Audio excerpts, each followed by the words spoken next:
Alright, here comes the tug. Ground, good afternoon, good evening. We have Gulf American 8247. So as you can tell, this is gonna be yet another night flight for us. Luckily, we came here, went to the pilot briefing room a few hours before flight, and we had at least the opportunity to enjoy a very nice sunset. But from now on, we're gonna be traveling at night, heading for Quito, high altitude airport with mountains all around. So lovely. At least you won't be scared. You won't be seeing them. Okay. You're in good hands. No, but You're is good it going to be hands. bumpy? No, I don't think so. Alright, parking brakes is coming off. Let's go. That's time 23:30. Alright, you can start the engine, starting with number 2. Starting engine 2.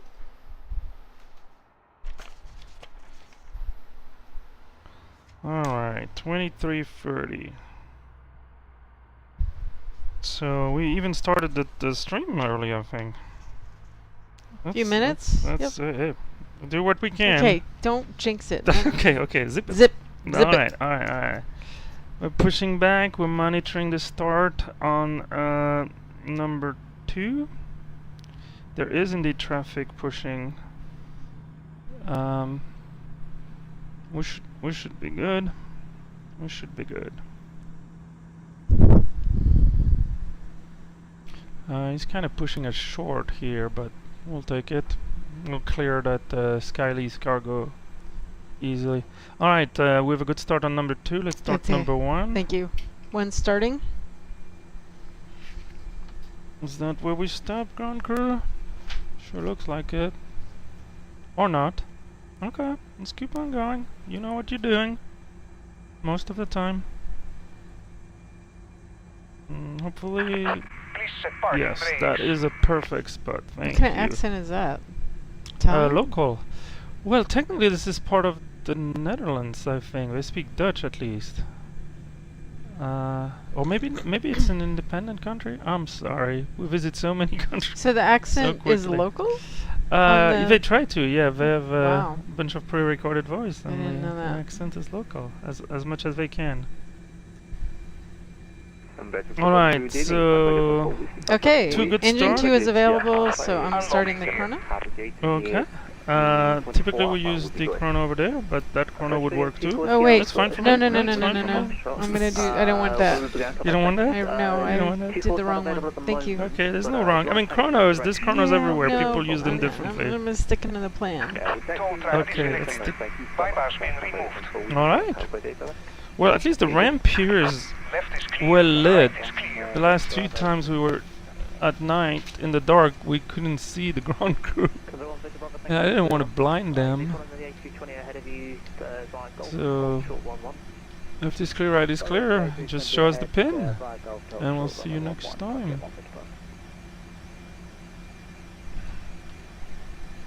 Oh, there we go. It's on your side. They'll show you the pin. Yeah. And we can see Okay, on the well, you e-cam. should grab ours. Just show her. Yeah, yeah, that's true. What is that? Seems a little weird. You show me your Can pin, they see it? I show you my pin. God, it's a good thing this video is marked not for kids. Alright, see you next time. Thanks for the service, guys. Aruba. Alright, how are we doing here? We're flowing? Good. Hold on, auto brake max. I'm turning the APU bleed off and the APU Yes, master SW that off. sounds like With your cool permission. with that, with my, yeah, well, you know what you're doing by now? Yeah, but it says unless is otherwise there? specified by captain. Oh, okay. The coolest home cockpit ever. Oh, that's no, I mean, cockpit building is like climbing a mountain, you know? You can look back and see all the things you have accomplished, but the summit is always... I can mention a few cockpits I've seen that look like even better. So, anyway. So, can we do the after start checklist, please? Yes. Hello to the people in the chat. Yeah. Anti-ice. Is not required ECAM today. status. ECAM status is normal, just the way we like it. Pitch trim? Pitch trim hopefully has been set by my lovely FO here. Yeah, 0.6 up, checked. And rudder trim. 0. Alright, I don't think there is necessarily much of a line. So we have a question that we'll answer once we get up in the yeah, air. because there's no line, there's no nothing. I think we should get going. We'll do the checks in the straight, Formula 1 style. All right. Aruba Grand GL44 stand 7 ready for taxi. GL44 taxi via Golf, hold short, runway 11. Via Golf, hold short, runway 11 GL44. All right, let's go. Light, camera, action.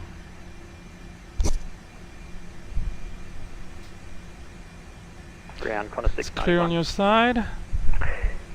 Qantas 691, g'day. Pass message. We've got a bit of a strange request for you. Is there any possibility that we can push and taxi to be positioned on the beach near the Gulf holding point for 11? I'm sure we can make it happen. You ready to go now? Yeah, if we could get a push and start and then taxi to the beach. They want to take Taxi some nice to the beach? taxi to the beach. It is. Of course, push and start approved, face the west. Facing the west, our push is approved, Qantas 691. Is this Golf? This is Alpha.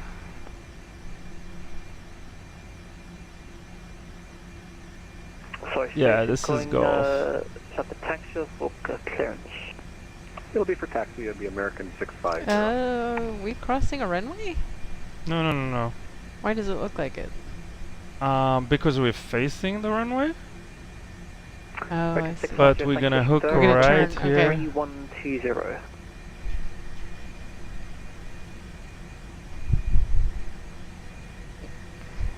Okay, So, are we gonna see them taxi, 120. We were given, beach their our plane, squawk and at not be able 3302. to? All right. You want it to 3120? 3120, please. This will change it. So let me make sure I have tower.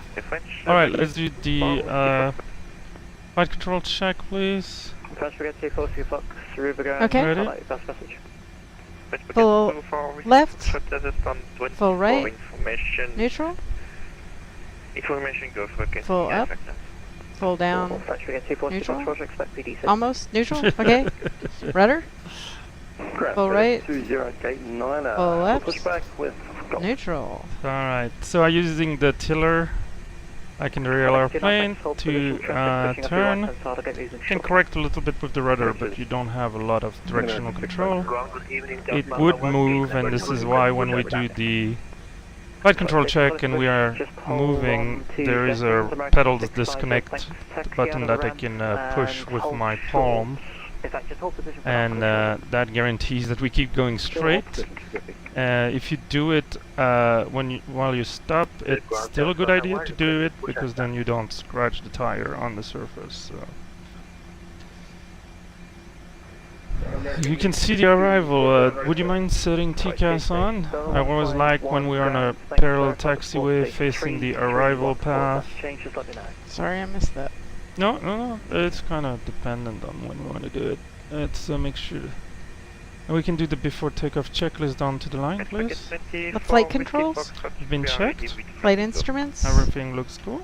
briefing, You've been briefed. I've been briefed. flap settings, We are doing flaps 1 checked. V1, 147. VR, 147. V2, 149.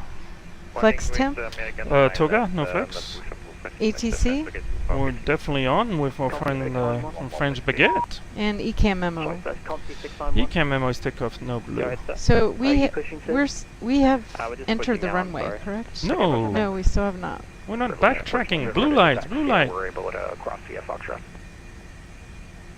Pitch 4, Shadow Jail, thanks. Verify the squawk. 3113, please. Okay, the runway's to our left, Yes. I guess? Okay. I guess there's a plane behind me that's like meep meep. For Charlie, you're ready. No, we'll go southwest mode. Right, British 4, Charlie Jet, thanks for taxi on point Foxtrot. I mean, I'm not used to be able to taxi to the holding point with no aircraft in front of me. I mean, usually it's half a dozen to a dozen aircraft at least. 11 Whiskey 737 clearance to Quito, please. Oh, Neptune 11 Whiskey. Except BDC. Alright. Hopefully everybody's buckled up. Okay, I and can ready stop to this go. because Yeah, we're good. Alright, let's do the takeoff checklist below the line. cabin crew, As been advised. engine mode selector, Normal. PAX. It's a PAX on takeoff. Golf short 11, Gold 346. Hello, ground, Blackbird 77 Charlie. GL44 Tower 118.0.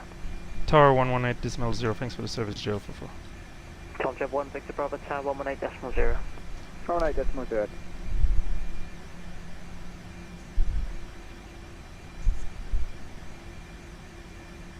Tower GL44 on Golf. 4-4, continue taxi, hold short at Golf. Continue taxi will hold short at Golf. GL44. Alright, what's our next frequency? I think approach is 1209er.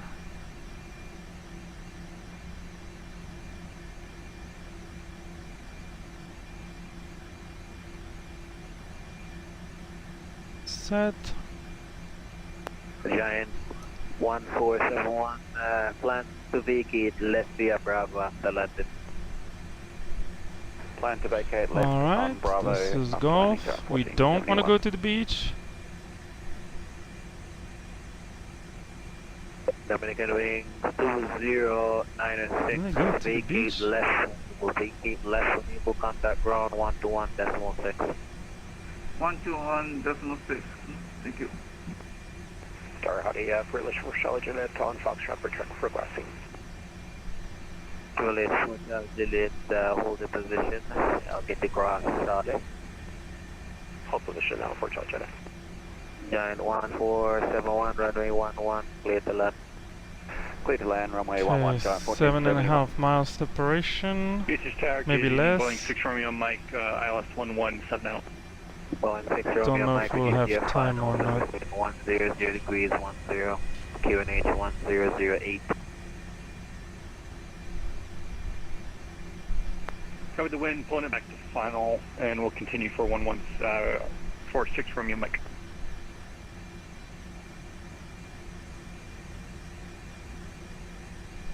Privilege for Charlie Juliet, you have that 747 on short final, south to your left.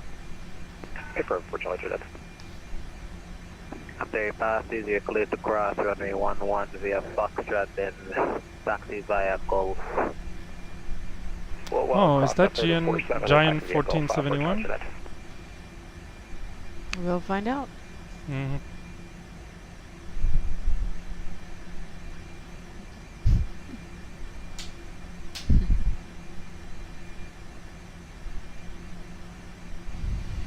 Okay, if you can dim a little bit your light for Okay. now. 6 Romeo Mike will be going to GA yeah. as All the as way? Or just No, dim? this is Okay. good. That's Right good. here. So it helps me. Yeah, plan to vacate right after landing. Alright, plan to exit right, 6 Romeo Mike. Privilege for Charlie Juliet, taking cross now and expedite. Expediting for Charlie Jeanette. Use caution and risk. There's some other traffic there using the apron, they're not on my frequency. Oops. Roger, we're looking. Giant 1471, vacate left. 1471. Bravo, short line for Bravo and contact ground 121.6. Vacated on Bravo and contacting ground 121.6, Giant 1471. 6 Romeo Mike, runway 11, clear to land. Okay. 11 clear to land, 6 Romeo Mike. So we have that traffic on short final, the 60 minutes, 60 seconds out.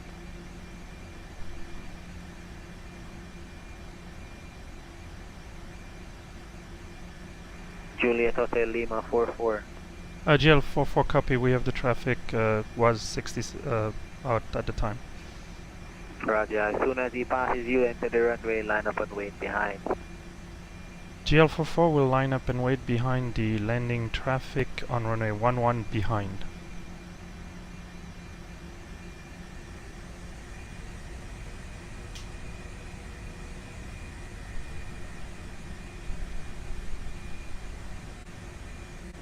Aruba Tower, Gold Trooper 6 in the queue for 11. Last airman calling in. Oh, roger, that's a call 346. Stay firm. Roger, the full short at Golf, runway 11. I'll try to Gold Trooper 6. Tower, good evening, Lufthansa Cargo 8161 Heavy. Chicago 8161 Heavy, hold short, correction.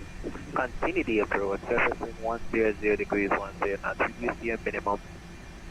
I am at minimum approach with Lufthansa Cargo 8161 Heavy.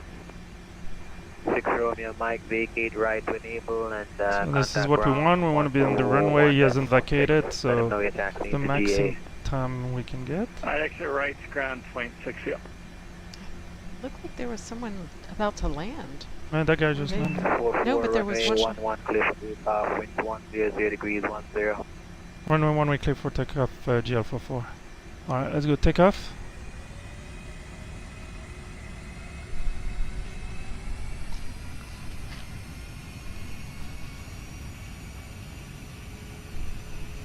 Press set.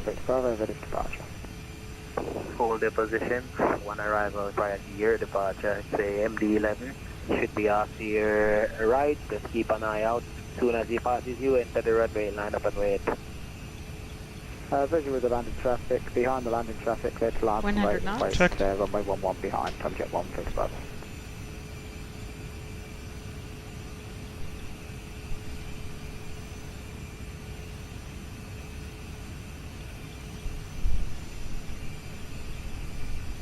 V1. Rotate. 8161. Positive rate. Gear up. 11 clear to land. Gears up. 11 clear to land. Lufthansa Cargo 8161 Heavy. 44 contact. QSR terminal 119.8. 119.8 to GL44. And that's a 119.8. 119.8 GL44. Affirm. I thought that's what I read back, but apparently not. Departure GL44 passing 1300 for flight level 40.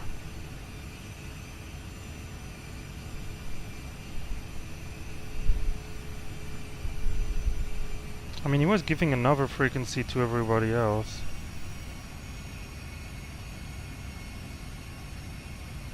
Approach GL44.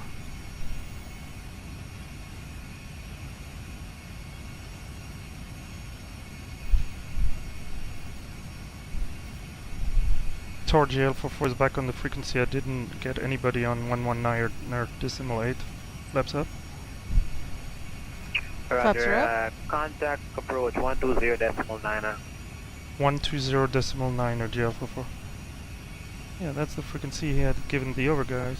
Tower, hello, nomadic 420 Papa Foxtrot to cross. Hold the position. Yeah, I know, but...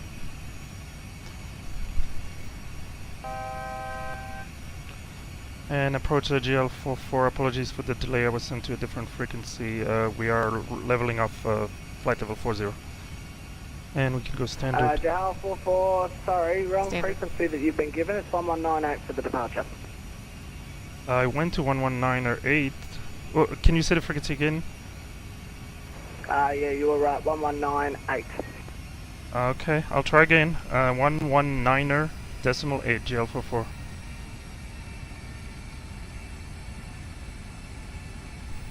Okay, at this point I'm gonna put the autopilots. Got information. I was on that. Alright, let's see here. Oh my goodness. Okay. You can hear the exhaustion. And departure GL44 flight level 40. Yeah. Just go ahead to Unicom, sir. You can climb maintain flight level 360. You're about to leave my airspace image.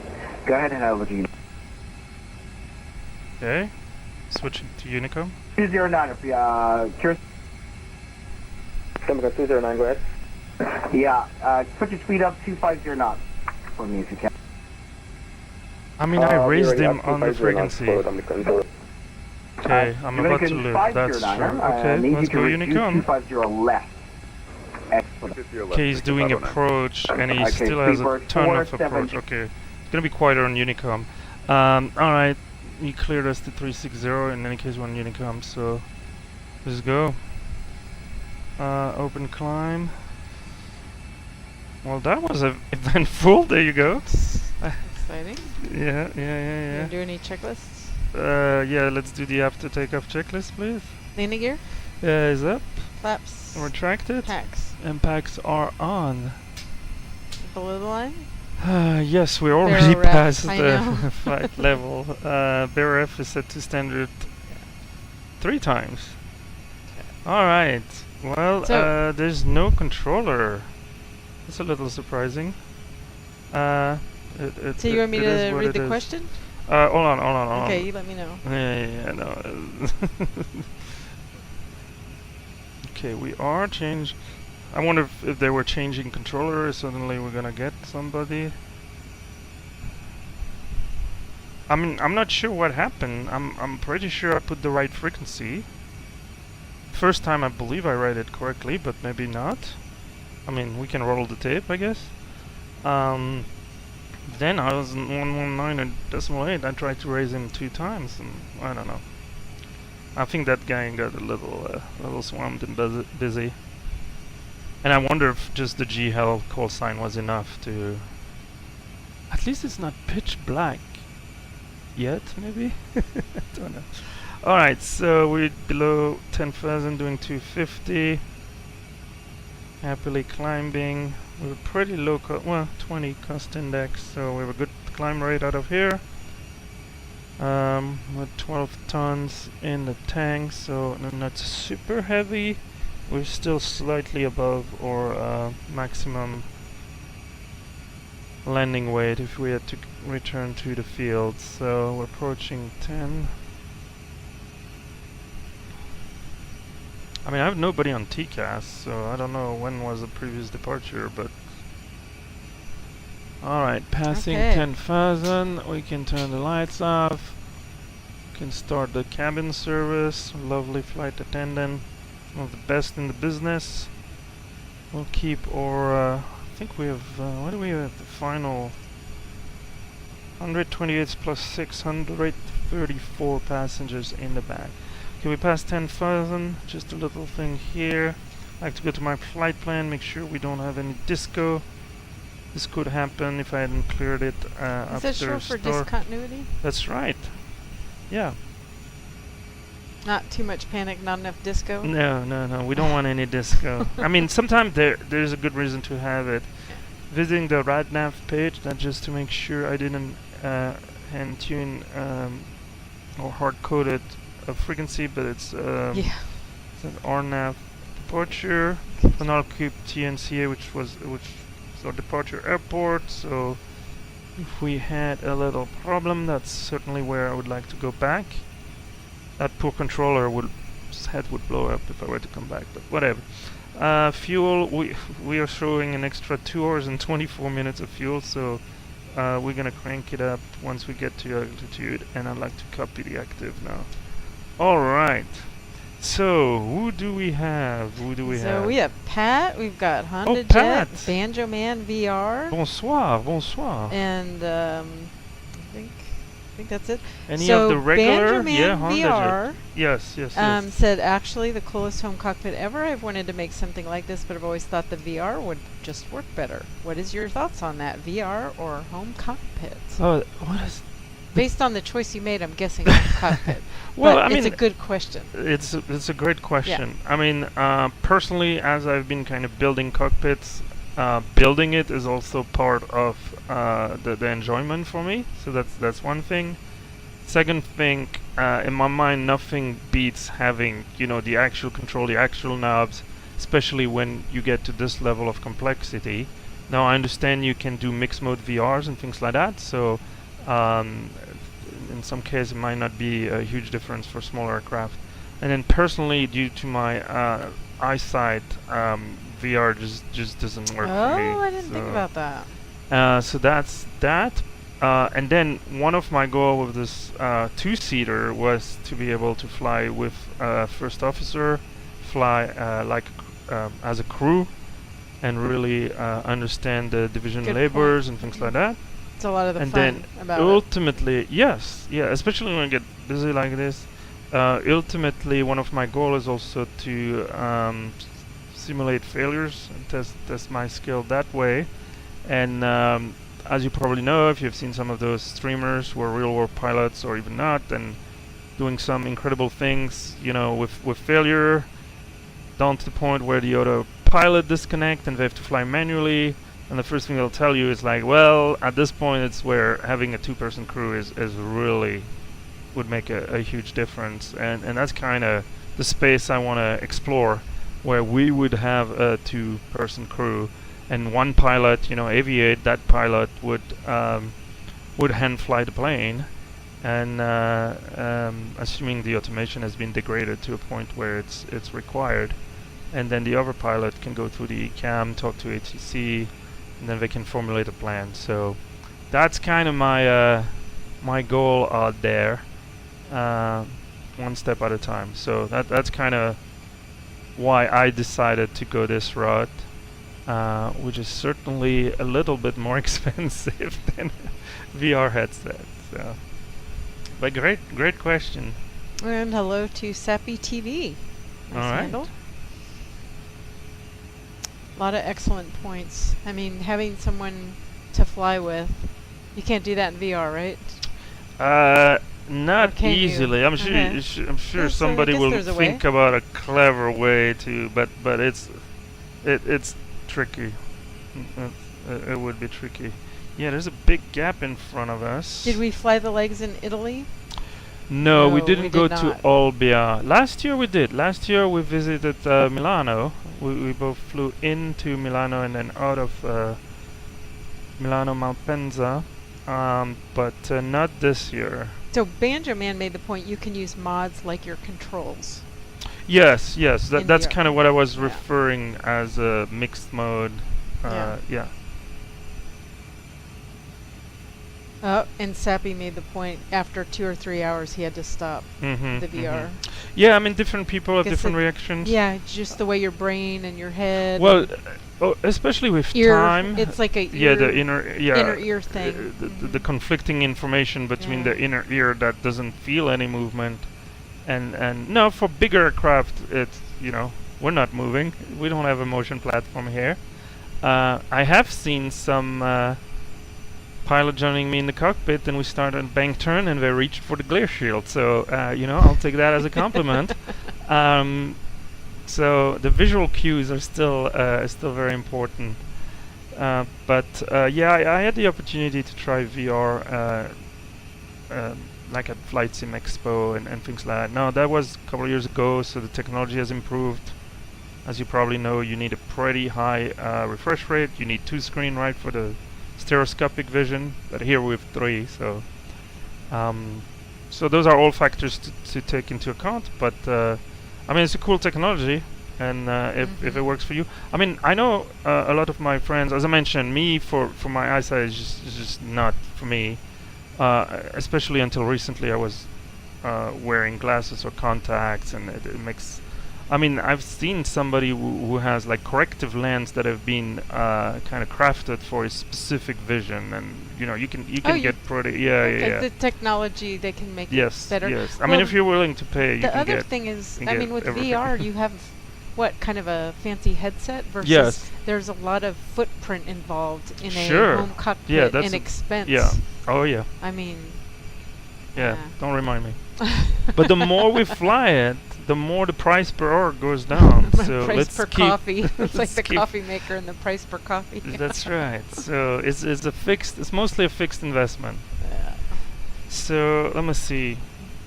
So HondaJet noticed, rightly so, that we did not have a line No, which is I don't know very what unusual. happened, and we Is don't it have a the controller. time I of think it's we are not the time ahead. of day, right? No, because because it's kind these of a normal, guys should I'm be. surprised. Yeah, local time. I mean, it's well, what is it there? It's like 8 p.m.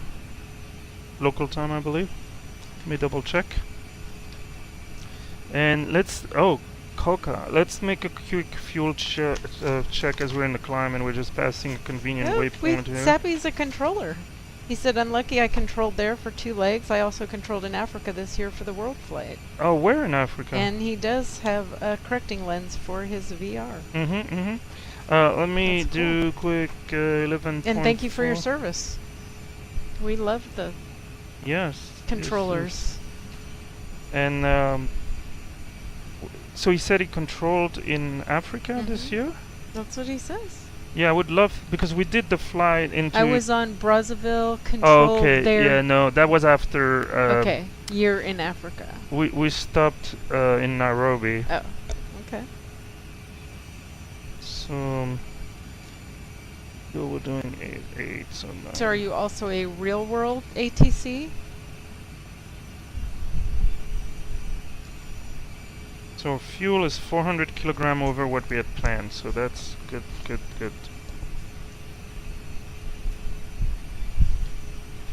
Let me take a quick look. Yeah, the controller, I mean, I felt more rested than the controller. And HondaJet also made the point, like, you know, you can hear it and they get tired too, like the pilots. And, yes, and of we course. Heard that. I mean, and for them, yeah. I mean, it was so evident with the controller. Like, okay, all right. I'm about to. Do we need to be listening? Get the heck out of here. The G hell out of here? No. Yeah, get the G hell out of here. Ulex is gonna figure this here. Okay. Okay, he thought about becoming ATC, but I would like to become a pilot. Yeah. Yeah. Good choice, Abby. Good choice.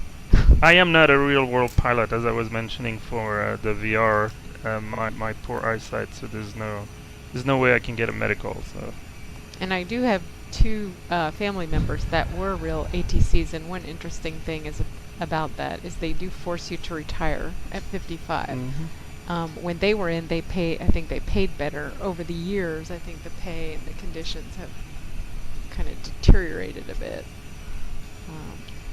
So, if you guys have questions, obviously you can put them in chat.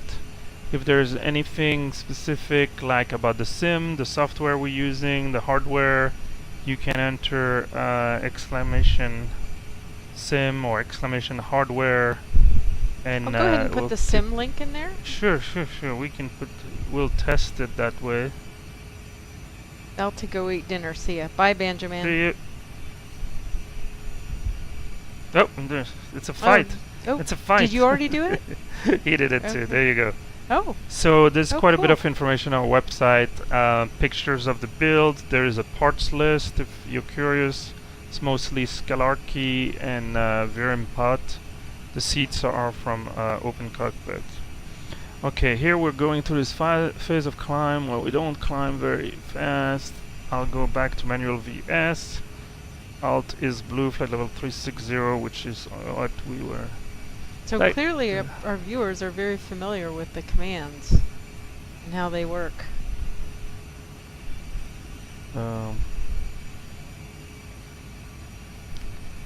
So I guess we're ahead of schedule?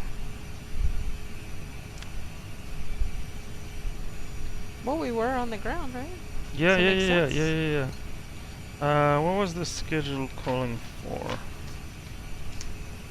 Maybe we can take a little more lazily turn around in Quito, then it would be nice for a change. Maybe I can have something else than donuts for lunch and dinner. Well, there's nothing wrong with that. Not that there's anything wrong with that. Oh, okay, so HondaJet's moving to his 50-inch TV. All right. Thanks, HondaJet. So he's just letting us know he won't be able to post. Yes. I know. We talked a little bit about that. All right. So basically, by putting a manual VS here in the climb, trading off speed, you can see the speed is bleeding a little bit. It'll probably bottom up at like 300 and then come back up. I'd rather just get up and then we'll probably go Mach 0.8, or there's a big gap in front of us. That's why we're seeing nobody on TCAS, which is also a little unusual, but there are planes behind us. Not knowing exactly what type they are, hopefully if we do 0.8, at least 737 and other, Airbus 320, we would stay together. There's a few 747, what else, 777, so these guys will easily pass us, like they did yesterday on our way to Greenland. Alright, SAPI. Is there a company out there that cares about everything? Yes. Yes, actually that's what I did. So I used a single company in Germany. They're not the only one. There's a few other vendors. But it's a company in Germany called Vier-Im-Pott. So if you go to the website, it's all there. There's links to their website. And so they do mostly the structural parts. So all the metal, the framing. They also do the side stick, the fiberglass kind of box for the side stick, the rudder pedals, and then all the electronics is actually from a company in the UK called Scalarkey.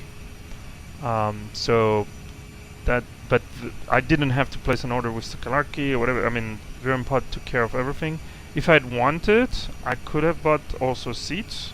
So that was a little bit of an adventure, maybe figuring out the seat situation. Originally I was thinking I could use maybe like truck seats. I mean, some people use car seats, but I was thinking with truck, I mean, that's another profession where you have to sit down for extended period of time, right? So the challenge with the Airbus is that the seats are pretty narrow. I think they're like 40 centimeter. So they're pretty narrow. And then you have this wonderful armrest on the left if you're the captain, on the right if you're the FO, for that you can adjust both in pitch and in height, so that you have a comfortable grip of the side stick. And only your wrist moves. You're not supposed to move your elbow or your shoulder. And there is actually two little roller that you can use, one for the height, one for the pitch. And there's two little sliders, one with a scale in letters and one with a scale in numbers. And that's something, I mean, in my case, I mostly fly left seat, so it's set, I'm happy, I don't have to worry about it. But as you can imagine, pilots go from aircraft to aircraft, so they would know, oh, I am, a Golf 3, or am I E7, and once they get down in the cockpit, the first thing they do is actually adjust these two rollers with the little sliders, so they know exactly they will get the same kind of relative position between the armrest and the side stick. So.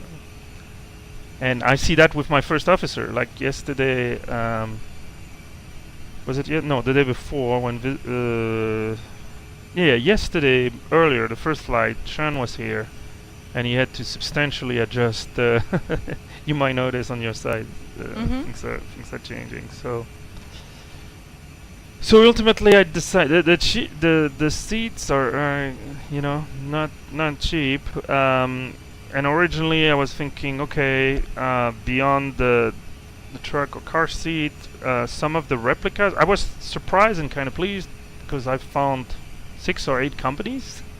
So I mean, it's not a huge market, but there was competition, so the price wasn't too. Well, I mean, it's the challenge for them is the volume is really low, right? So it's going to be a high price item. The cost of shipping. all the design and the having all the toolings and all that. So anyway, but at least there were a few options.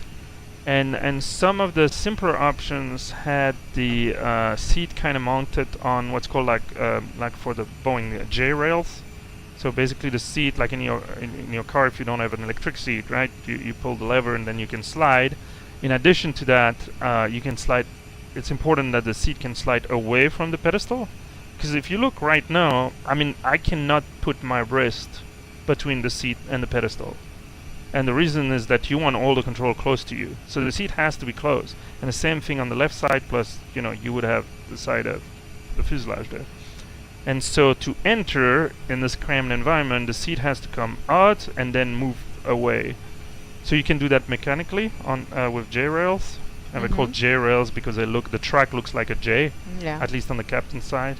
It goes back and then away to the left.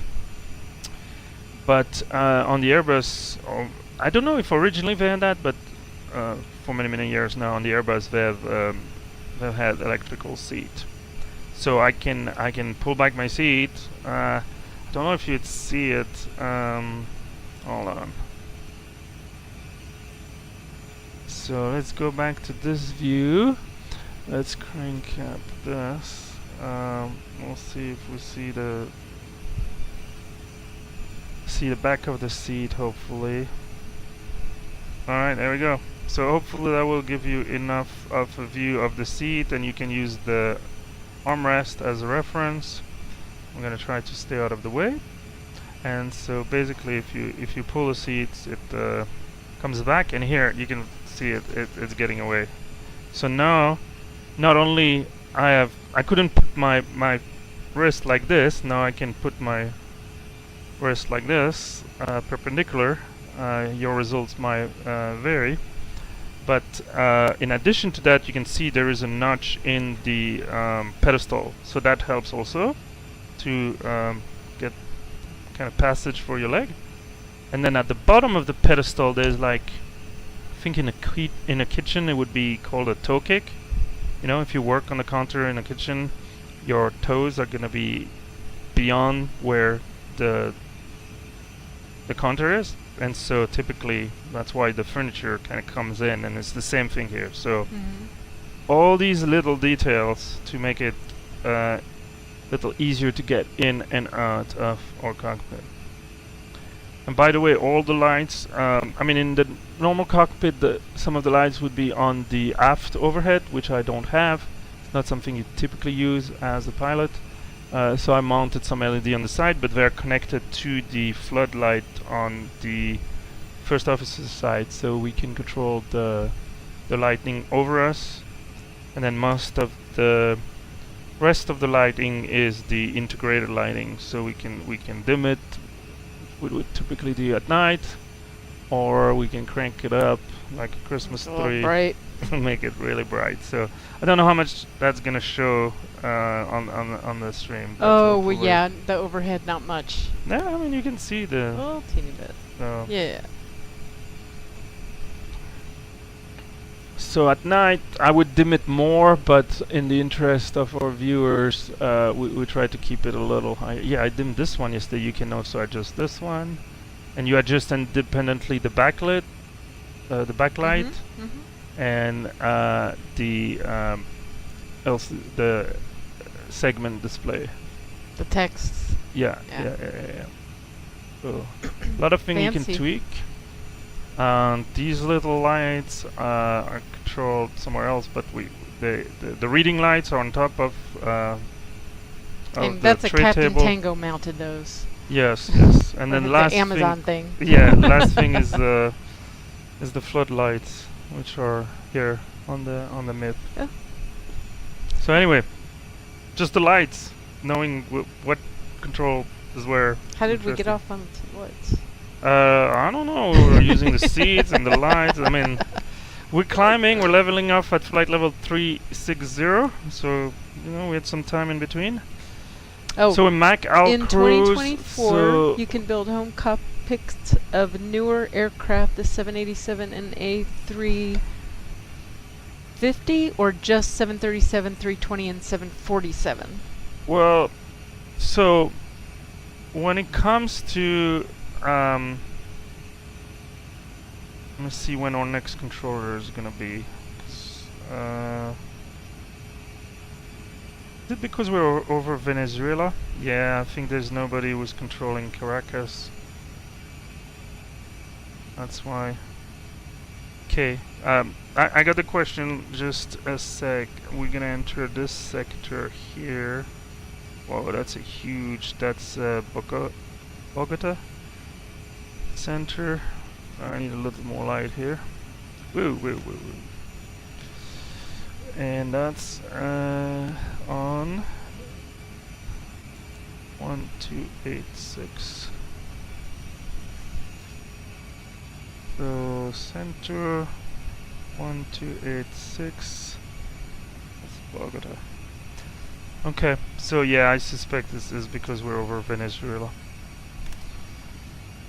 So it's super quiet, right? There's no controllers in this. Yeah, there's area nobody on the anymore? frequency. It's only Yeah. Unicom, and you know, people are behaving. We're not doing some. So I'm gonna put that frequency. No, I'm gonna be waiting for the ping from the controller, and then I can call him. We still have a little time, depending on how busy they are. You know, sometimes they raise you up on the frequency a little earlier, but we are still a few minutes away. So about the types of aircraft Yeah, or aircraft so- you can build. So it all depends a little bit of what parts of the cockpit you want to reproduce. Are you gonna build it yourself? Are you gonna buy OEM parts? Are you gonna buy some of the parts like I mentioned, that USB? I think one key aspect to keep in mind is that, in my mind, ideally you want the model, like the model of the plane, not the 3D model, but what simulates the system and the flight model and other system like the TCAS, the terrain warning. As much as possible, you want that external to the sim, and you want that to be able to run on networked computers. So for this sim, we actually have 3 computers. One is kind of top of the, or was top of the line at the time, 3 years ago. But the other 2s are just little desktop computer. Those 2, one drives the FO side, one drives the captain side, and it's all the display, all the screens, and they're networked to the main computer. So But can you build those different types of aircraft? I know you said it well, depends, so but are there there's any that 2 you aspects, can't right? build? There's the hardware. So Okay.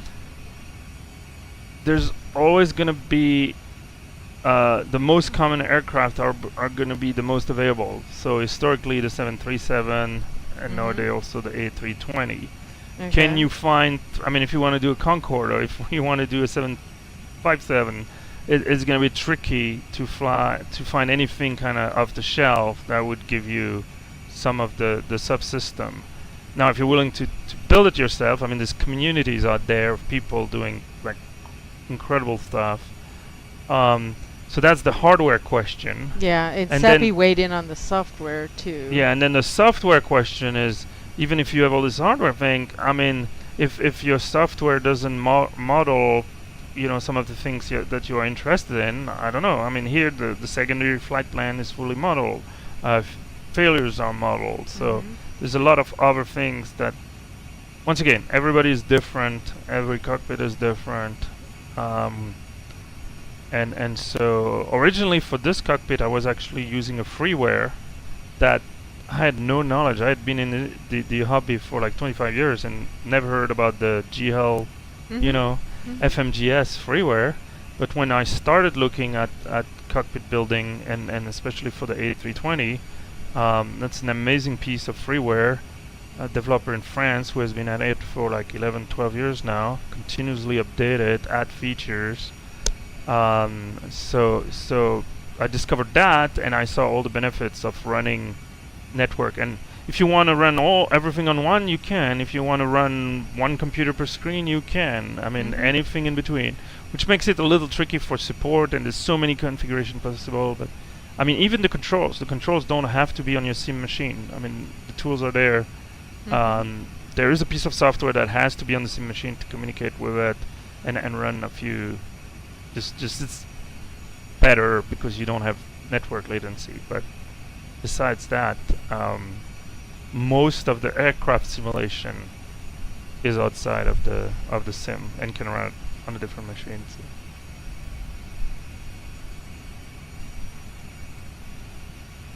So, Tappy's talking about, yeah, the ProSim has the 737 and the A320. So ProSim is what I'm using right now, and they have both, you know, the Neo and the CEO for the Airbus, and the NG and the Max for the 737. But even there, you know, Max has different layout, different screens, so it's a lot of things you probably want to look at before you commit to a specific aircraft and a specific investment. Oh, it got bumpy. Well, we had the seatbelt still on. Yeah, we're getting rocked a little bit here. I don't know.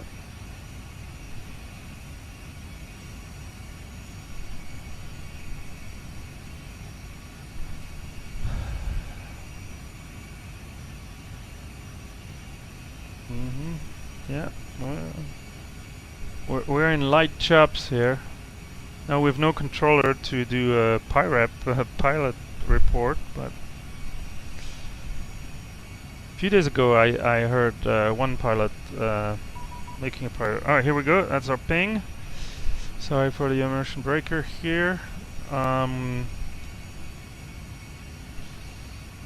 they can't see that over there, can they? No, okay, let me make sure. So that's 1266. Okay, I thought it was 1286, but there are some little pop-up windows yeah, that he yeah, has yeah. over off Oh, onto the is it? left screen.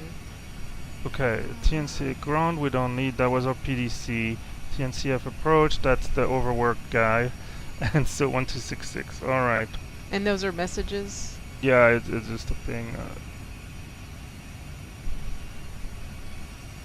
Center, good evening to you. GL44 is flight level 360 inbound input. GL44, control radar contact. Alright, we are on. Control, good day, Qantas 691360. Okay, I guess it's control in this part of the world and not center.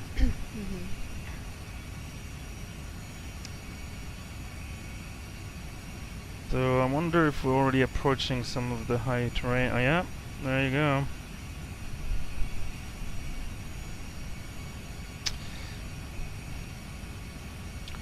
We read that message from Sappy. Thanks very much. Thank you, Sappy. Of Good course. night. Get some rest. Yes, yeah, bye.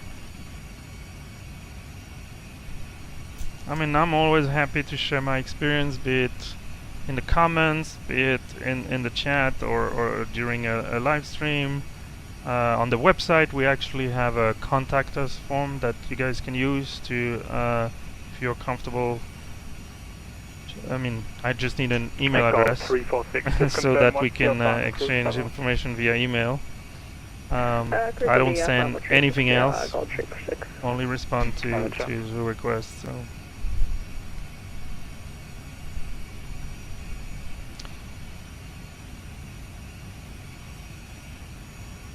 So yeah, I got choppy.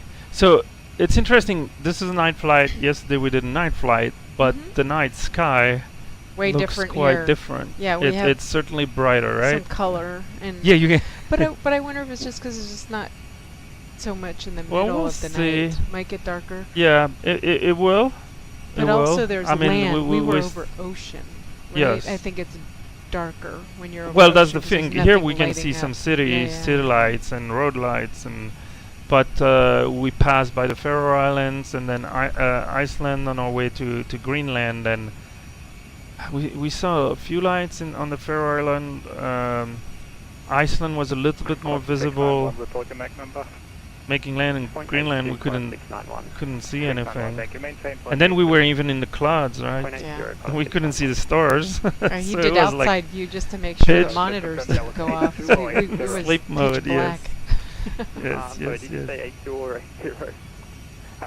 Did you say your speed was 82 or 80? We were doing 82. Yes, perfect. Maintain 82. Maintain 82, I'm sorry, Qantas 691. No problem. Yeah, it's weird. It says Been a long week. 1286 for Bogota Yeah, I understand. Center, but Or maybe they split this sector? There more than one controller, no. And it's not the controller whose I got the name. Okay, so there is a temporary controller now. Maqueta Center. American 8247, I 1266. on this frequency. He seemed tired too.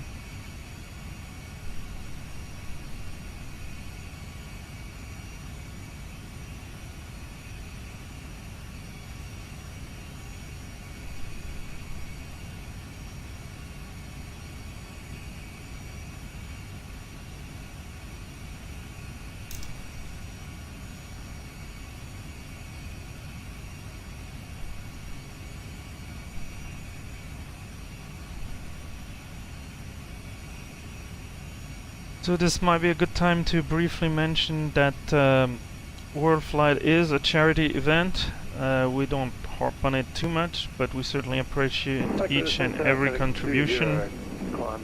So these can be made directly on the Corporate Angel Network and website, which is linked from our website. That's in the description of the video. There's just a little bit of instruction, a link to the donation page. The only thing we ask is that if you give us a donation, enter the code WF24, so WorldFlight 24, so that we can track it and report it back to the WorldFlight organization. I think I had mentioned this is the 25th year running. Over 25 years, they all teams together, all years together, have raised more than $1 million.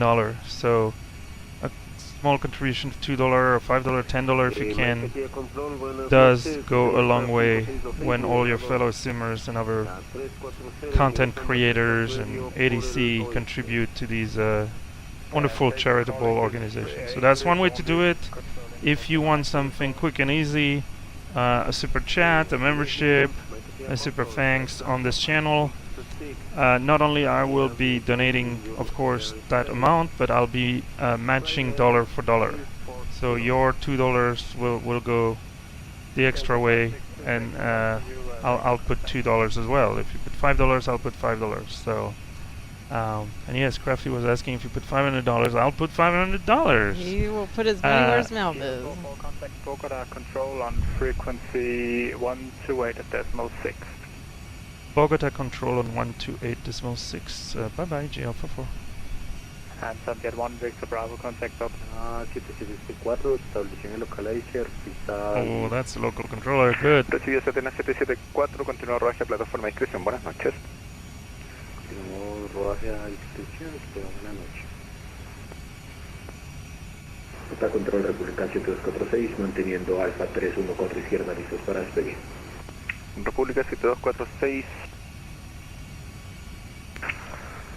Viento en Bogotá, calma, pista 14 izquierda, autorizado a despegar. Autorizado a despegar 14 izquierda, República 7246. Bogota Center GL44, flight level 360, inbound Charlie, Uniform Charlie. GL44, Bogota Center, hello, rear contact, maintain flight level 360. Maintain flight level 360. Oh. Climb now. Where did that come from? What was that? We got a spurious TCAS? Victor Bravo, Bogota Center, hello, rear contact, maintain flight level 380. Hold on. Was there an aircraft below us or above us? I don't. Someone too close to us? Yeah, I mean that's what the.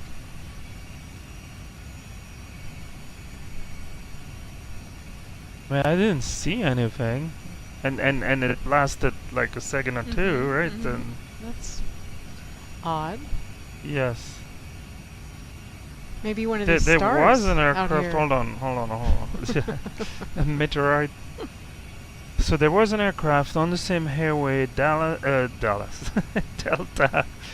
5626. He left Quito for Princess Juliana, and he was at 34145, and we're at 36. Oh no, he's on TCAS. I don't know what happened there. It's a mystery. And Bogota Center, GL44 just want to report we got a TCAS with that traffic. It lasted 2 seconds.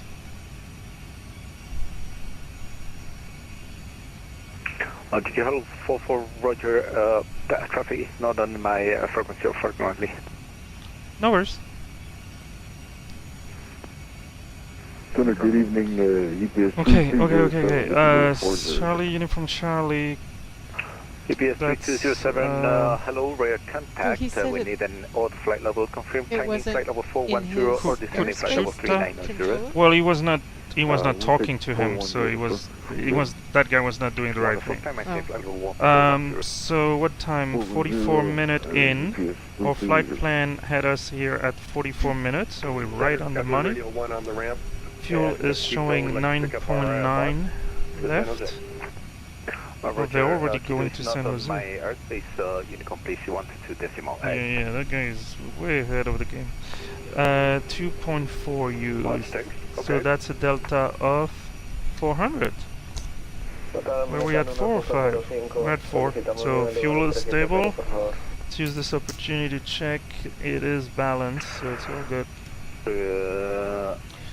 Check hydraulic. Pressurization 7250. Happy delta P. Everything looks mighty fine. Vibrations are normal. Oil temperature, pressure, oil quantity, all in the green. Well, that would explain the issue.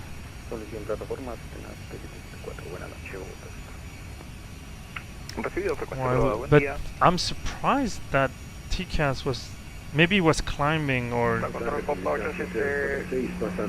he must have just crossed the area where the TCAS system detected it as an intruder.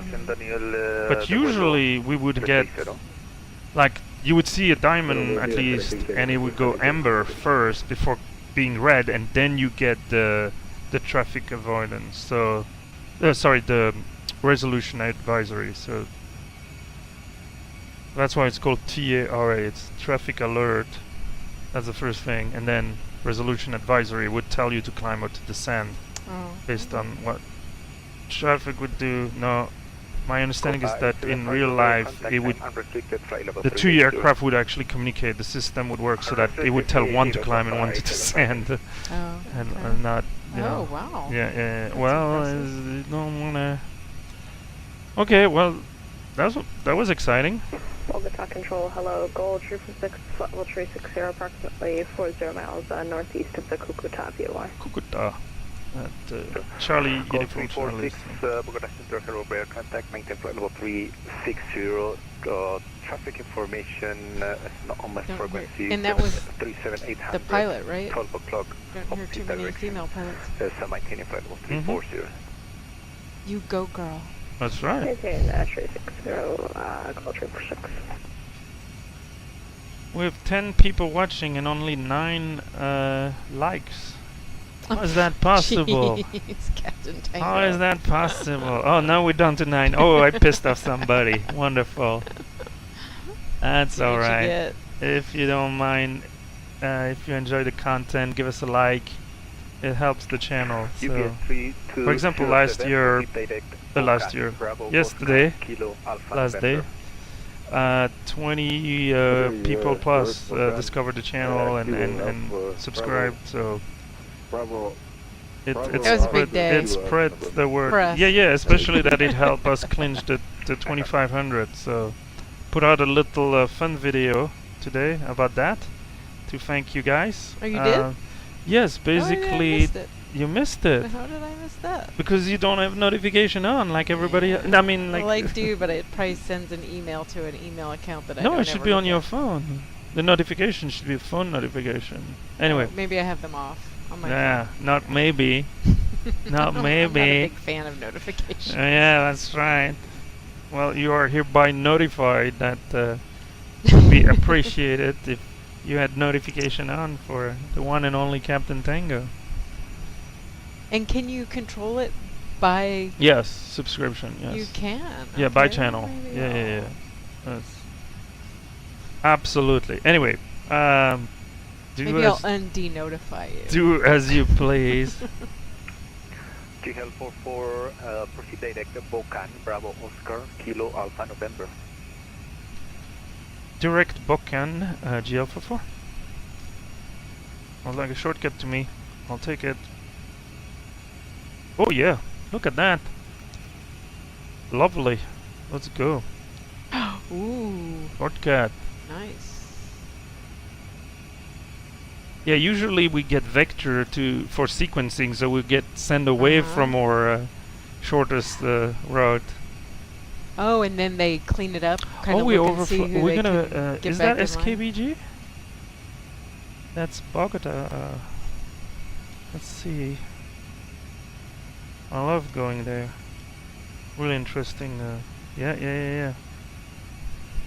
It's a pretty country. Well, I mean, Colombia. I mean, it's There you really go. interesting terrain. One more like Pat. Give you like, thanks, Pat. Muchas gracias, Señor Pat. Is he a Mirage guy? Yes, he's thought the that name Mirage. looked He's familiar. the Mirage guy he's with that with guy. Honda Jet. He's our CEO. The new Honda Jet. So I better behave here. 207, can we step away 2 minutes, sir? Yes, sir, no problem. Report back. Calling here shortly, UPS. So yeah, there should be. Unfortunately, it's under these clouds. Who got 007 Fixed in it. Mirage? I think it's Jeff. I think it's not me. One of the. Is there more One than of the Jeffs? million Jeff that I know. Okay, yeah. Not in Mirage, but okay. in the flight sim Community. people I know. Yeah, we have a lot of. Yeah, Jeffs. unfortunately, there's cloud cover. I mean, we can go outside. We can take a look. We got the technology. So yeah, our plane is lit by the moon. We haven't seen the moon. Oh wow. Yeah. I mean, I never know if it's waiting or working, but Wow. it's doing what moon.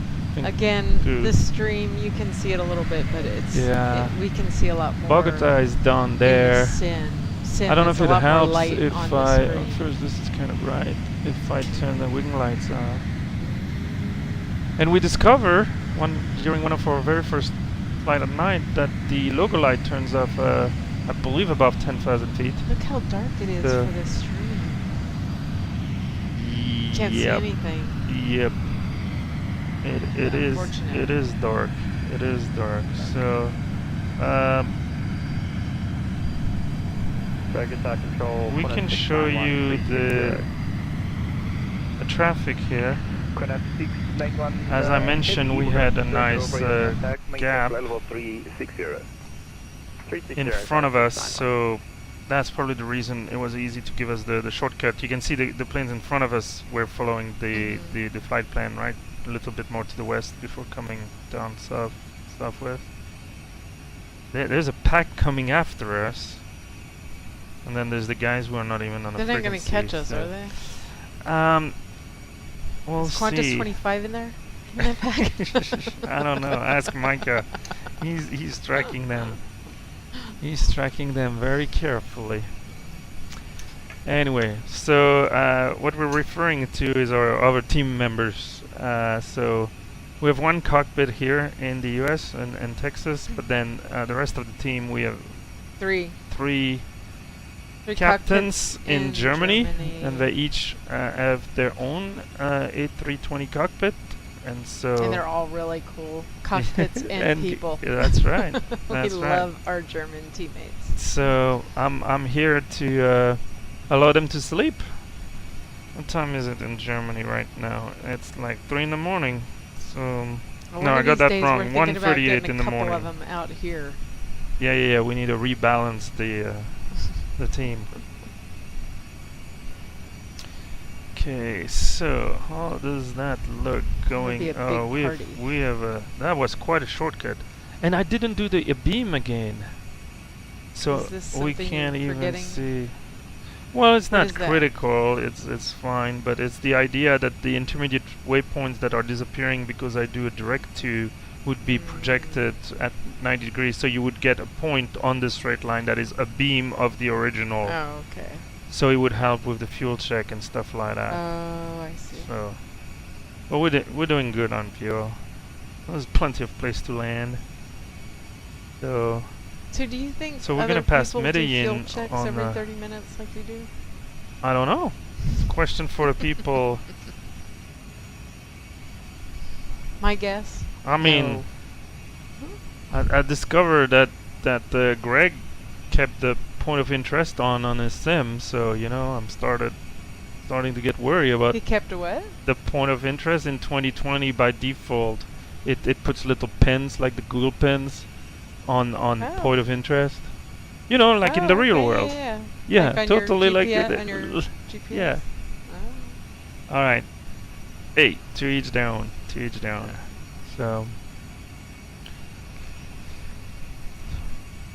So you can see originally the top of the terrain was like around 14,000. No, you can't see.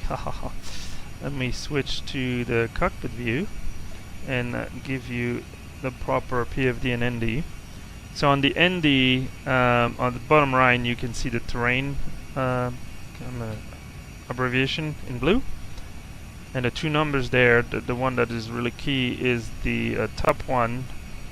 So depending on the range, it will give you the minimum kind of safe altitude. So we have terrain that goes well beyond 10,000. Originally it was in the 13, 14. As usual, it's in hundreds of feet, so 170 is 17,000 feet. So pretty high peaks in the area. Now you might ask, well, we're happily flying at flight level 36, 360, 36,000 feet. It's not quite 36,000 feet, but close to that depending on the atmospheric condition. The reason it's still important to notice is because if we had to go down for whatever reason, most likely a slow or rapid decompression, then we have to do an emergency descent to 10,000 feet so that we get back to breathable air. In the meantime, people will have their oxygen mask, and we have our mask here. Cabin crew has even portable bottle with mask. But we need to make sure that in order to get to 10,000 feet, that might be 7,000 feet below a nearby peak. So you want to make sure you go where you're not at risk of hitting anything solid. Mountain such as privilege for Challenger, flight level 340. Privilege for Charlie Juliet will be passenger hello, flight level crossing number, contact 90. Actually, this shortcut puts us mostly in between two major mountain range. And if I remember correctly, on our right side, so to the west, there are some volcanoes, and from time to time, even with SimBrief, you can see in the note times and other maps that there's volcanic ash and volcanic activity. So you should make sure you don't get too close based on the dominant wind. And today we have the pleasure to have a tailwind, not huge. We were used to 100 knot headwind, 80 knots headwind, but the 35 knots help and give us a greater than 500 nautical mile ground speed. So good.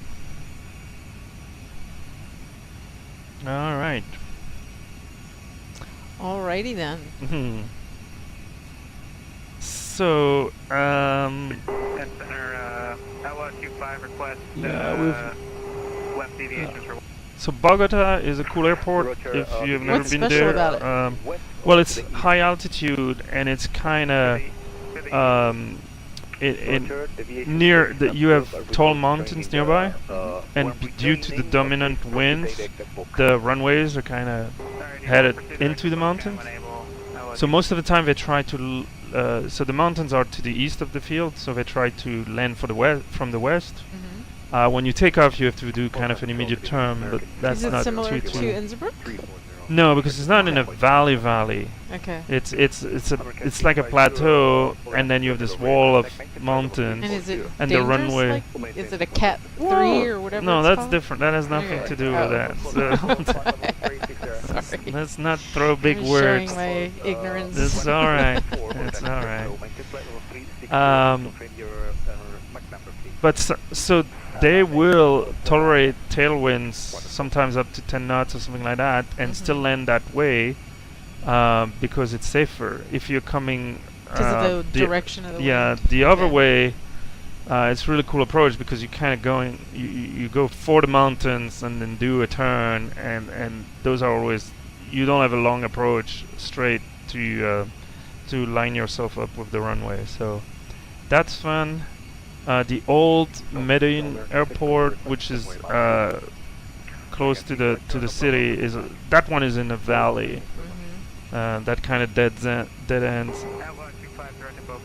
Okay, the frequency is getting busy. It's all the people behind us.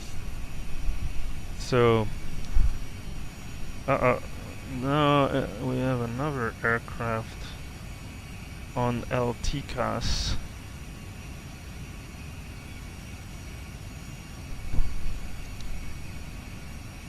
Okay, but he's passing, yeah. And this might be a good time to go show the new ATC feature that helps a lot with the situational awareness. So now the aircraft, instead of being simple diamond, you have kind of this thick model of the aircraft. And he loves it. Yeah, it makes my life much easier. And you get a lot of additional information. It is cool, I have to admit. So they're doing 430 over the ground. They're medium wake turbulence aircraft. You get bearing and distance to the aircraft. You get their altitude, vertical speed, ground speed, all that good stuff. So no, the altitude reporting is a little off. I would assume he's, although, I mean, ideally it would be 1,000 feet, showing like between 880 and 1,000 or 930. So, or maybe we're still climbing. Yeah, I mean, we see the little row. Maybe it'll go even past that. Seems to be the case. Yeah, it's climbing 1,000 feet per minute. So,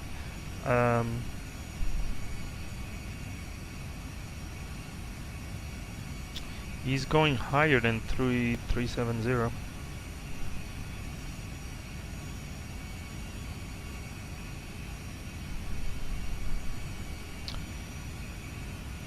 Very nice. So we're going kind of across Colombia,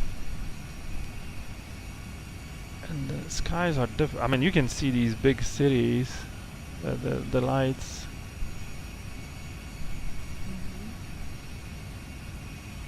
It is amazing how much more light we got tonight. Yesterday was black, dark. Yeah. Alright, he's pretty much out of TCAS range here. Maybe in our next flight it'll be super dark. Are we going over land or ocean on the next flight? Partially ocean. We're going to San Jose, Costa Rica after our stop in Quito. Yeah, it's too bad. On the stream you mostly see the sky, right? I mean, the view is kind of blocked by the cockpit. One day maybe I can add like a dashboard cam. So put something right there, and then you would just get a closer usually view. in the plane they would. Yeah. That's a good idea, actually.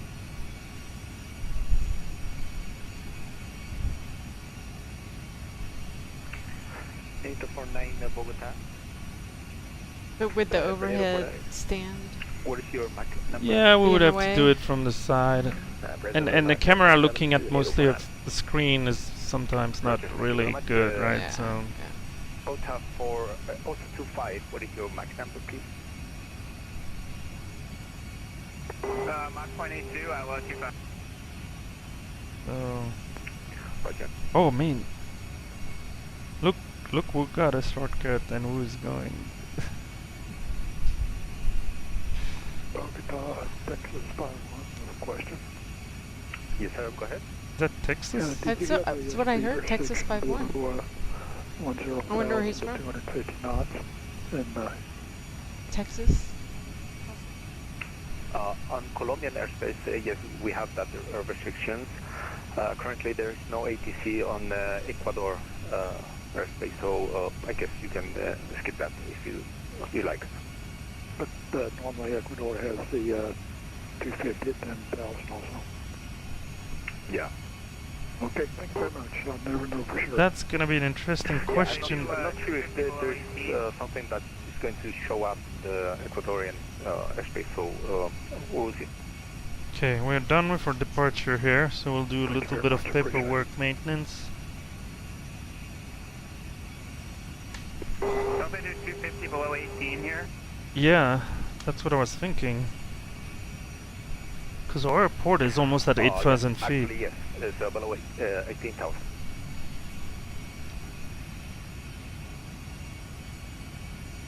So that's one thing if you're used to fly in Europe or in the US. With the high terrain, I mean, a lot of airports are at 5, 6, 7, 8,000 feet, so you don't use the 10,000 feet traditional transition to reduce speed to 250 to put your lights on, and because you might be only 2,000 feet above the ground, you might be on the glide slope. So good time to familiarize ourselves with the arrival into Quito. So Quito's is the airport elevation is 7,910. So let's call it 8,000 feet. 8,000 feet. Yeah, and that's one of the reasons why their runway is like 13.5 thousand feet. So long runway in that thin air. Density, altitude. So yeah, the approach starts over the. This one is yeah. If you come over the Quito, you are at 18,000. But once again, that's only 10,000 over the field. So good reminder that yeah, 18,000 is good limit to do the lights, the speed, and all that. That mountain, I think it's a volcano, is kind of lit by the moon. It's so pretty. Yes, it is. Very pretty.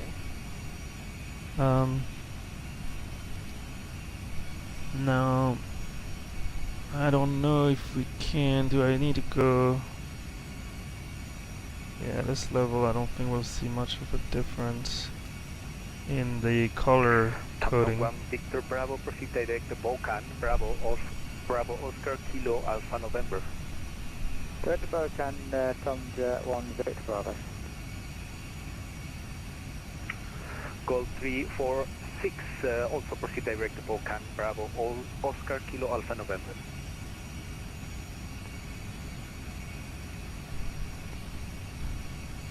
Yeah, I think what we're seeing there And Gold 346, is a couple of high peaks, and I think they're volcanoes.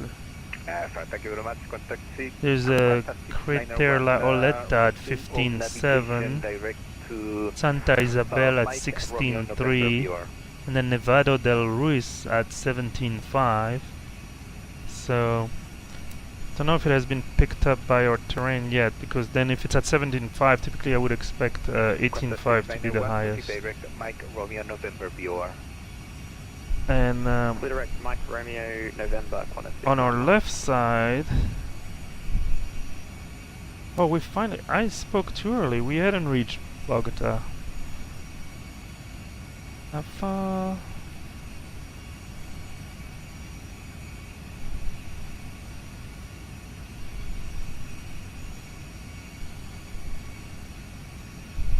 So what was the city we saw on our left? SKBG. It's all lit that's up Barak, too. yeah, What? Bucaramanga. Okay, that's a smaller city. That's why it wasn't. I mean, it was under the cloud, but yeah, this is What the. is it lit up This is the city. by? I mean, those just don't look like city lights. It's just something city light. natural. Well, from doesn't this it? distance you see kind of just the halo. But yeah, that is hopefully that is a little bit more visible. Let's give it a try. So UK20 Yankee, Bogota.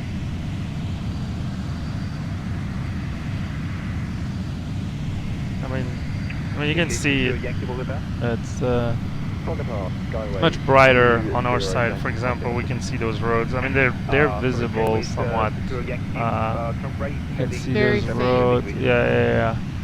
And then that is just the mountain. That's the moon shining on the snow at those altitudes. And we're passing over a little city here. Pretty cool. Further control, FedEx 20, final operator. FedEx 22 heading, Bogota, December, hello. Yeah, tomorrow we'll be flying during the day. That's the good news. Really? Yes. No. We're flying from Honolulu to Wake Island, so we're gonna see it's gonna be water. But hey, it's gonna be during the day. That'll be Gonna cool. be during the day. Alright, let's get back in. Okay, I think we're done with the turbulence, right? I never let the seatbelt sign off, but that's the safe thing to do. I mean, we got a good shortcut here. Who follows us? Who follows us? In the sim? Yeah. Let me see. If we recognize some of our friends out there.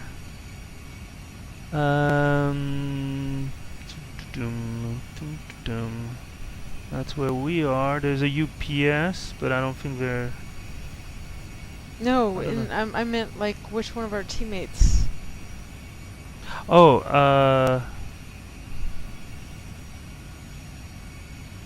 After our next. yeah, no, I leg. understand. On the schedule, which I have here, it's probably Micah, right? Yeah, it's Captain Mike Delta. We'll take the aircraft from San Jose, Costa Rica to Mexico. We don't want to be in trouble with him again. No, So we it'd be were good on to be time. early. Yeah. We're on time. He has a 6:35 Zulu pushback time. So he'll be flying from San Jose, Costa Rica to Mexico City, and then from Mexico City to Las Vegas. Somebody must like Formula One. And then they'll do Las Vegas to Honolulu. So that's Captain Romeo. That's a big chunk of the the Pacific for you. We're gonna do Honolulu to Wake Island, the middle chunk, and then my Delta is gonna be Wake Island to Tokyo. So basically, those will be our hops over the Pacific, the Atlantic. We did it from Norway to Greenland, and then from Greenland to St. John's, I think, Canada or something like that. Yeah. Hey, our friends from Nomadic. So how do mountains look like? They'll look tall from here, eh?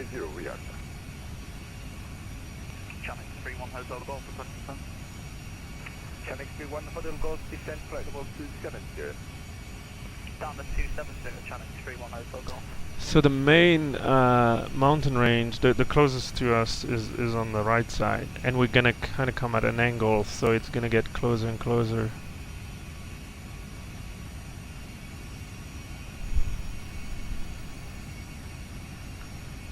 Well, folks, once again, thanks for joining us. Thanks for staying with us, or taking a break, coming back, or checking some of the other teams. Most, if not all, of the teams are streaming. Some on Twitch, some on YouTube, some on multiple platforms.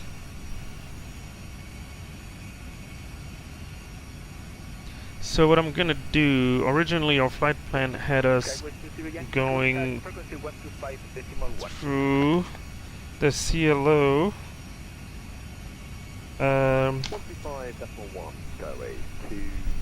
The Cali, another fun airport. That one is in the valley. Cali VR. So what I'm gonna do is I want to do a fuel check. So we're gonna put COL, yeah, no CLO, Charlie Lima Oscar into the fixed page. And I don't know by how much we're gonna miss it, but let's put it 20 nautical miles to start with, so that we can see it on the ND. There you go. That was a good estimate. 125.1 for NATO 49er. So can I add a beam point? Yes, there we go. That would have been even easier. Don't need this. Voila. So it doesn't give me a beam point on my current track, but obviously at the intersection of these two, I can make it a little easier to read if we get rid of the terrain. So the best information we can use with the shortcut, so as we are off our initial flight plan, I'm gonna use once we get a beam, the Cali VR. We'll do a fuel check. So Okay.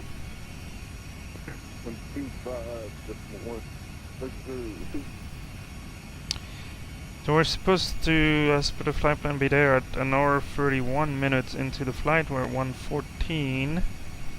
We're like a little less than 100 nautical miles. We're doing 500, so that's like 12 minutes. So yeah, we'll be there maybe 3 or 4 minutes ahead. So once again, we got a good shortcut, but it's not like it saves you a half an hour. But hey, we'll take it. Yeah. We'll take it. And we'll see Cali down there. So we keep passing some cities, some a little larger than others, based on the light pollution that we see. And then you see the mountain range here, and there's no light there.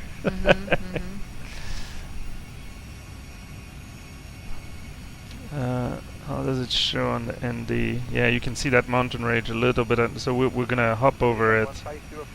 Cali is in the next valley.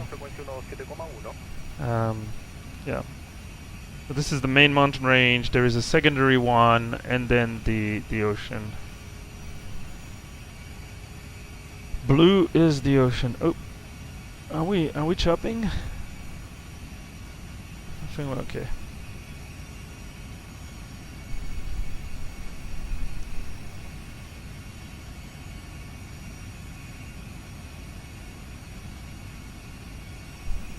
And so that was 130 something, 130-ish. Over originally a beam now. Cali VR and our 216. So yeah. We need to start thinking about our arrival into Quito. What are we showing right now? 0148. That seems a little aggressive, but because that's only 46 minutes from now. We'll start getting the ATIS if possible. From Quito. Alright, ATSU AOC request ATIS SEQM, and we want the arrival, so we'll send that.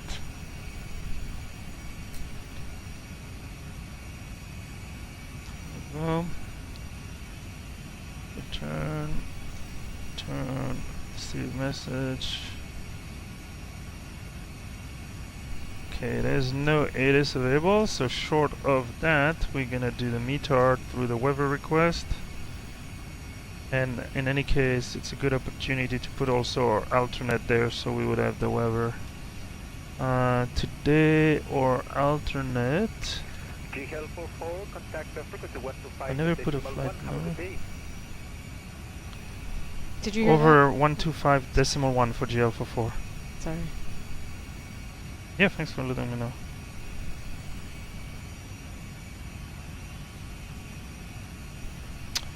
Did I put that?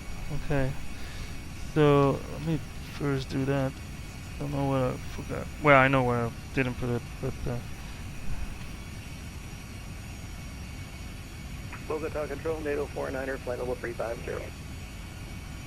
it's still Bogota Control. I don't think it's Bogota Control. NATO 0499. We're in Ecuador now. Let's check answer, flight level 350. Roger, contact 350 on 0499.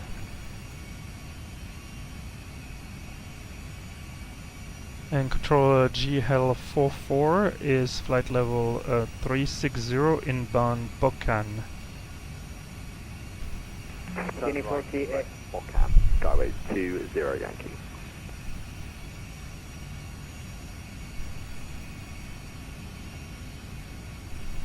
Skyway 207, descent flight level 270.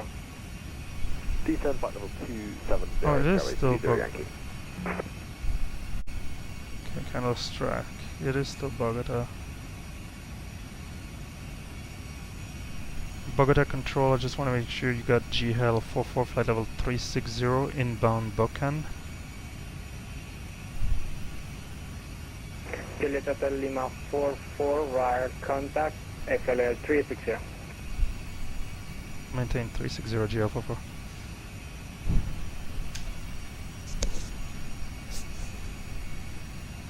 Okay. So, I was looking for SELT, which is our alternate, so we'll get the weather there too. Then that, clear the previous message. Juliet Hotel Lima 44, you have to change your flight level to a odd level. It's able 370 or 350. We'll go down to 350 GL44. Roger, descent flight level 350, Hotel Juliet, correction, Juliet Hotel Lima 44. Down to flight level 350 GL44. Alright, and at those level, I mean, there's not really traffic around us, but we can descend at a thousand. Plus, we're already kind of high in speed, close to the harbor pole, so. Alright, so that's Cali in this valley. So this is an interesting one too, because there's a lot of flight like from Medellin and Bogota come this way, and you have to clear this mountain range, kind of go, the dominant wind I think are from the north, so you have to kind of go south and then turn, come in.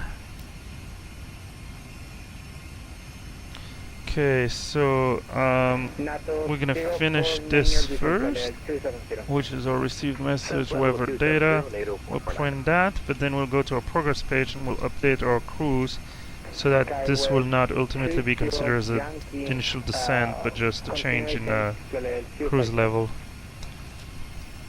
Alright, we got our little printed receipt here. Okay, want to make sure we're leveling off. Yep, altitude cruise.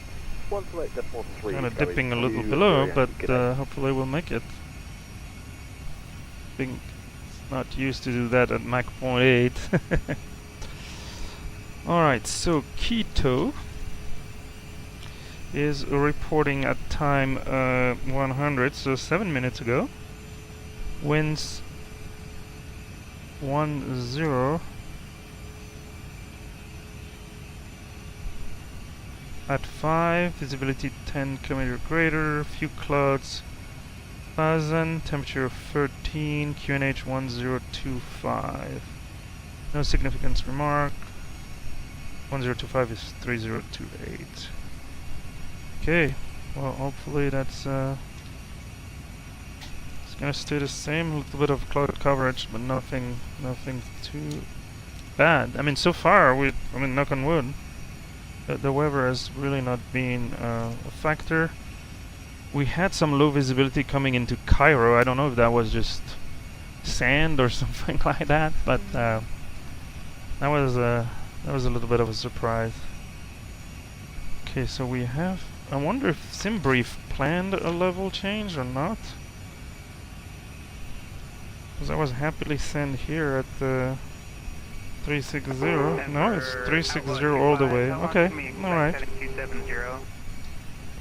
Otan 25, yes sir, descent to level 270, maintain present heading and spread future instructions. So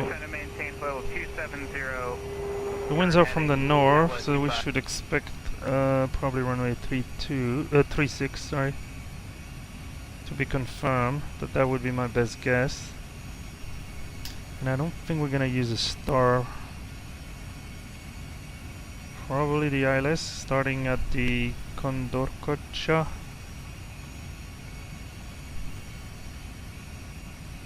VOR, Quebec, India, Tango.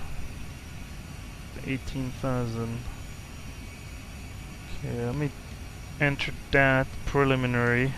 And that would be the ILS Zulu. Do I have an ILS Zulu? Yes.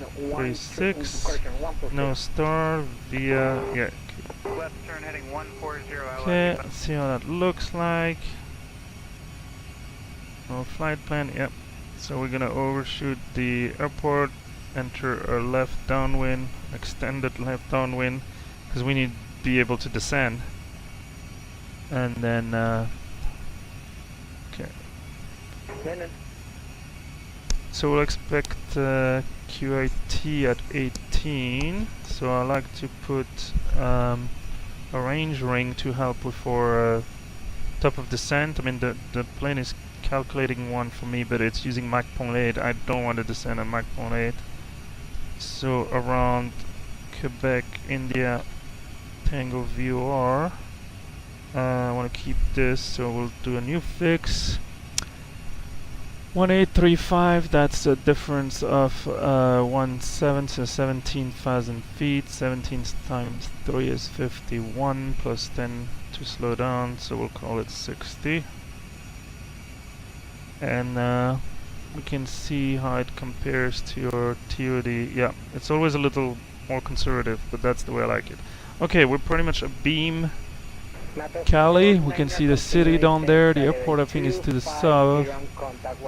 Don't know if we can see the airport. Let's use that as a fuel check. An hour 26 minute into the flight.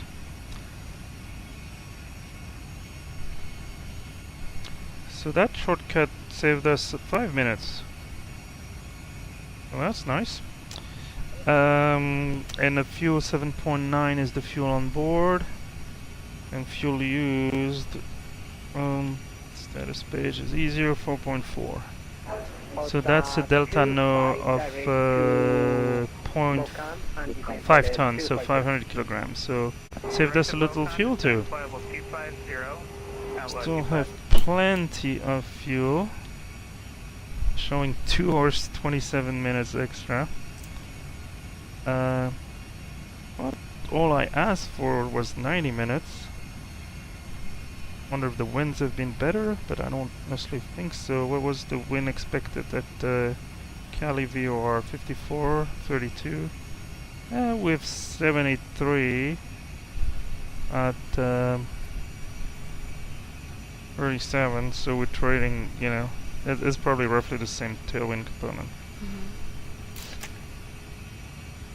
Okay, we passed that point, so we can clean up the fix info here, remove the Cali VOR, and continue our way down to Quito. So what is our updated arrival? 1:53. 40 minutes from now, if everything goes. It's gonna be a little less, probably, but a little more, but we're making good time. I mean, if we can do this in 2:10. Instead of the, what is it, and we started 2:31? Early, so maybe early. Does Yes, that mean yes. then you said Micah is the next one, right? Yeah. Does that mean he has to get up earlier?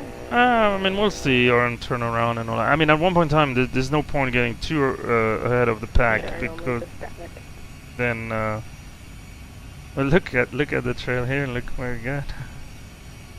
The gap in front of us has been a blessing because that certainly facilitated the shortcut. It puts us a little more.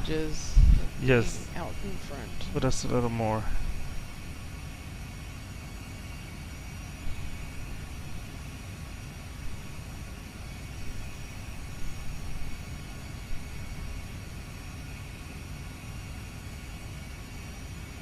Okay, we'll do a quick check here on the company phone. Everything's looking good.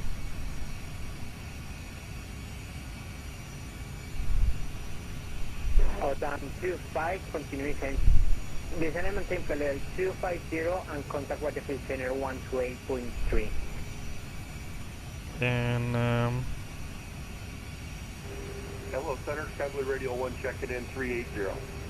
yeah, check our dashboard. We're doing good. Bravo Romeo 1. Apparently, I think I haven't looked at the detail, but apparently there was a Honda Jet crash, which is an aircraft. And so every time I see, something popping up, a video or whatever, what? Oh, am I not aware? Yeah. Okay, we're still within range of almost 17,000 feet peaks here. Yeah, it's a little less closer, but definitely some high terrain. Focus on control. Hello, Goal 346, level 370. Goal 346, radar contact level 370. And Quito is pretty much a bowl. It's not a valley. It's like GPS 3207, descend and maintain flight level encircled by high terrain. Yeah, that's one thing. If I look at the MSA or the Quito VOR, I mean, sector, basically where we need to go. So the northeast sector, the southeast sector, and the southwest sector are respectively 17.3, 17, and 18,000 feet. So, and the airport is 10,000 feet below. So we're gonna have to lose 10,000 feet somewhere, somehow.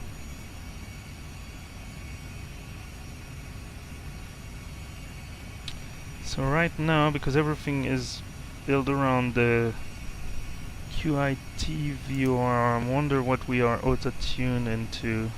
Well, I'm gonna put that already in here. So basically I'm overriding the auto-tuning that the Airbus does with the nearest VOR. And we can see the one that has two. I mean, no, there's two. One is here visible, the Papa November. QIT is way over there. It's one of our waypoints also.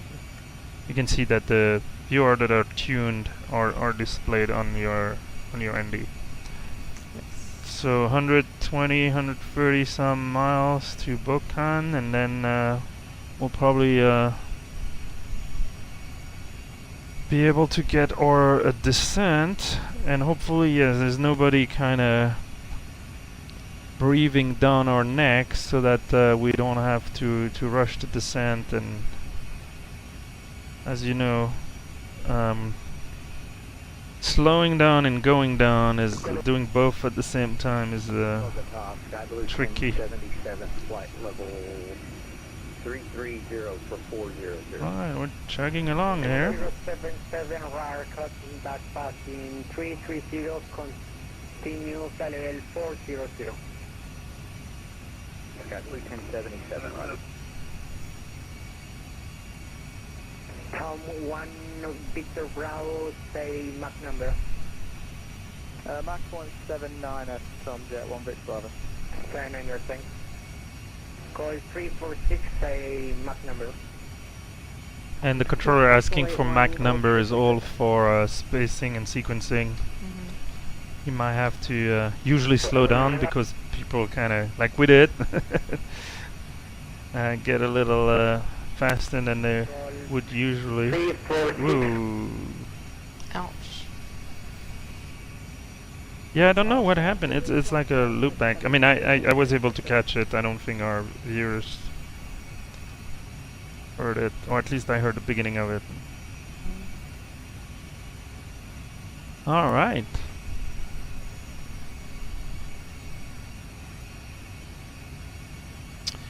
So yeah, we entered this. Probably not a bad time to put our destination into the progress page. And I'll check. This METAR is probably as recent as it gets right now. Put that in the perf page. Next phase, descent approach. So we're looking at a QNH of 1025. Temperature is 13 dew point 10, so that should not be a factor. And wind 105 north. Now to be verified, but assuming we get the ILS Zulu, that would be a minimum at 8,110 feet. So when is the last time your minimum was at above 8,000 feet? So, and it is the traditional 200 feet above the ground. So. What's up? Okay. Well, it's about to get more interesting.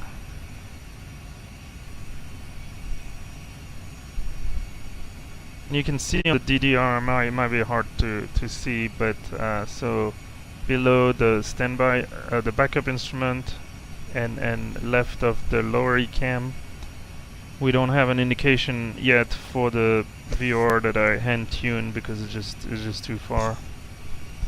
So it's not picking up the signal. The one that has been the PPN that has been auto-tuned, we're moving away from it. So 23, 24 nautical mile to the southwest of that. So just looking at the terrain now that we've kind of crossed over, anything we needed to do to get lower altitude, that would be an evasive maneuver to the right, to our right, towards the lower terrain.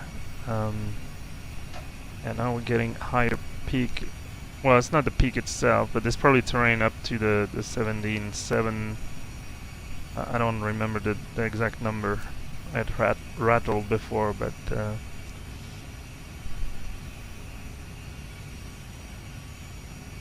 what you can do is you can change the range and see how that changed. So you can tell from that difference. Now we're showing 13.7, so clearly the peaks that are pushing the terrain value to 18.7 are past the 80 nautical mile, between 80 to 160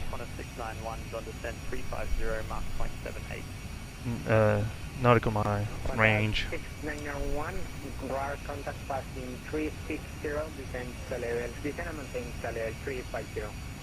Okay, I've already put the ILS. I know it's all temporary, but we might as well cross-check the frequency. I mean, it's automatically populated by the aircraft based on the EREC and data.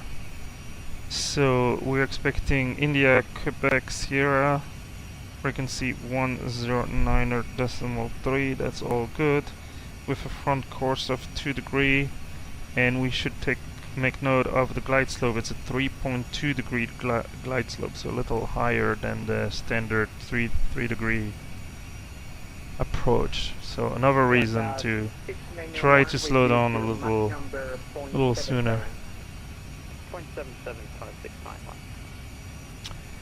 There's another city down there that we can see. That's Pasto.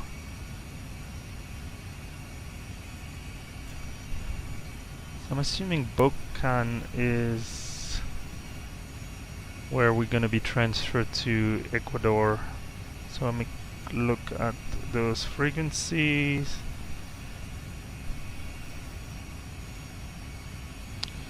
Guayaquil Center is gonna be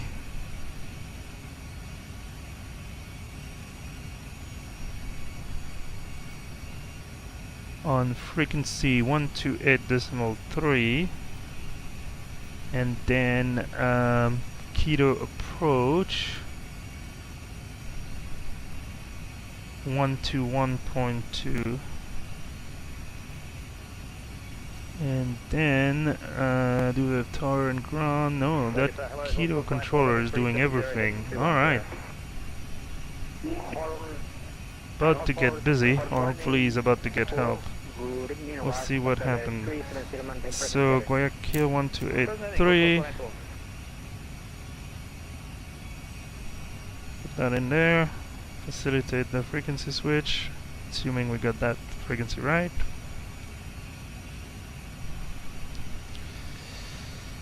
I can see that the traffic is indeed going south, landing north, runway 36. Hello? Hey, welcome back. You came in just at the right time. We're like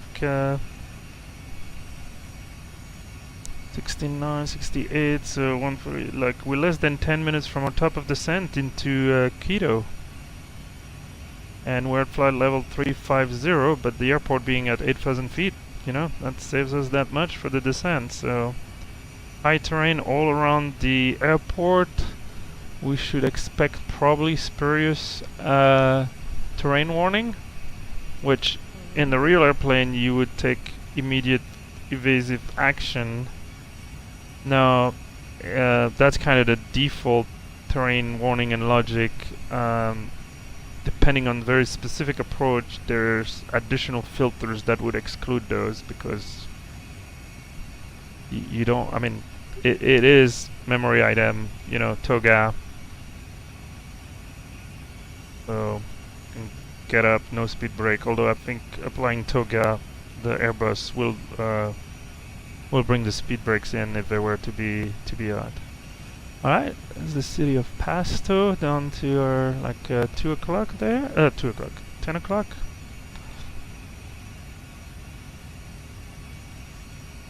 And luckily it seems that we have a gap in front of us and a gap still behind us, so I say luckily because hopefully that's gonna avoid the controller or us having to kind of rush the approach. Thank you. Well, hopefully everything will go according to plan.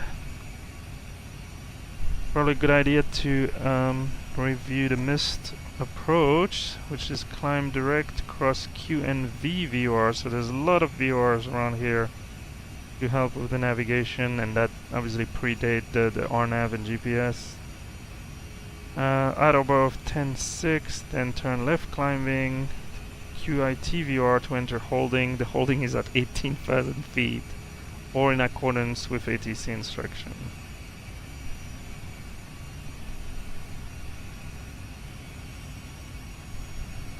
So, I'm not sure if the approach controller will give us the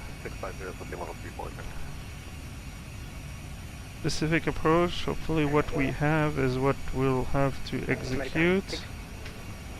So D 179, so that's still at 18,000.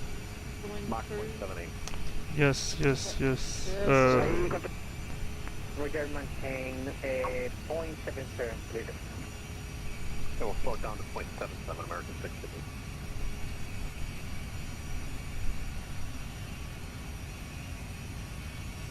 Bogota Control, good evening, American 8247. Okay, 2541, that one is at 14.2. Yeah, I want all of these to be hard constraints. Then the fun start. Yeah, it's mandatory 14.2 when we do the turn. Max 180. I wonder if it's there. So the max 180 is on the 9 DME arc. So that starts at Delta 2541. So yes, the 180 is there. Tells me can't meet it, but that's probably because we're cranking up the Juliet speed. Hotel Lima 44, descend and maintain flight level 270. Down to flight level 270 GL44.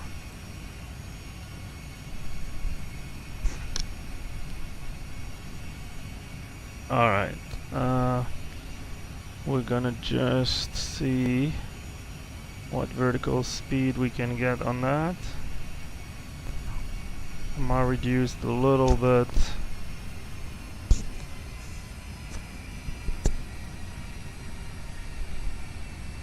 See if it's a little bit of a balancing act here.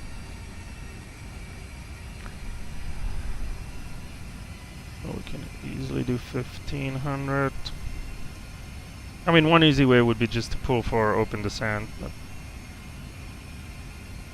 Privilege for Charlie Juliet to join to Ecuador airspace. You have to level, odd level.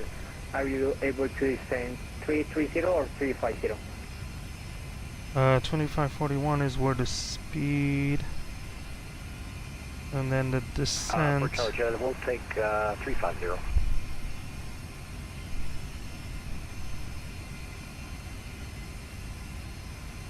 Are you able to descend 330 to traffic separation privilege? Hey firm, we're able 330 for Charlie Juliet.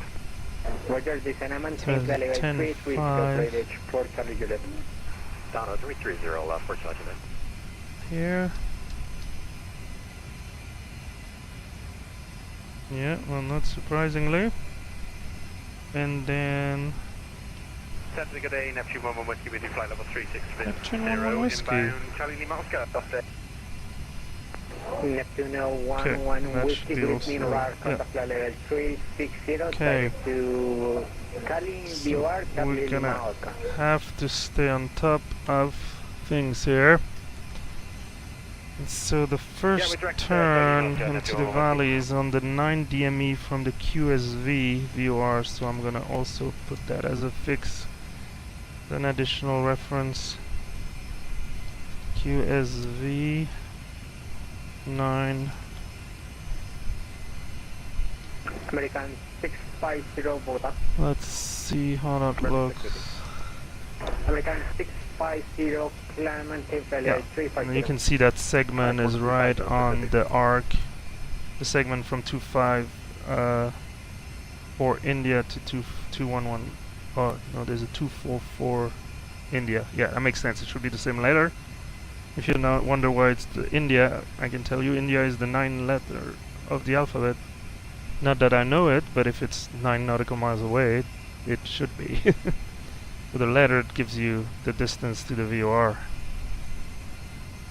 Alright, so now the blue arc was our kind of back of the envelope tempo of descent. Now he has helped us already by descending us earlier.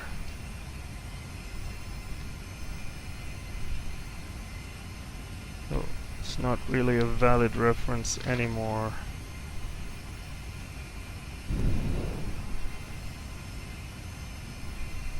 Is the sky getting Still lighter, or is it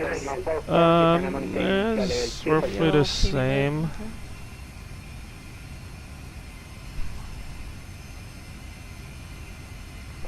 Hotel Lima 44 Bogota. Go ahead, GL44, sorry. Descend and maintain flight level 250 and contact Guayaquil Center 128.3, have a good one. Thank you, down to flight level 250 in Guayaquil Center on 128.3 GL44. Alright, 250 Bravo, descend and maintain and Guayaquil 1283. This is what we had.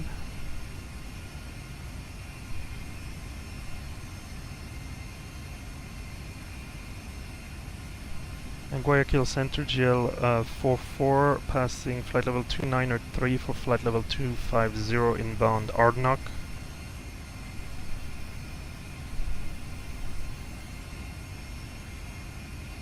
For Guayaquil, good evening, radar contact, continue descent at flight level 240.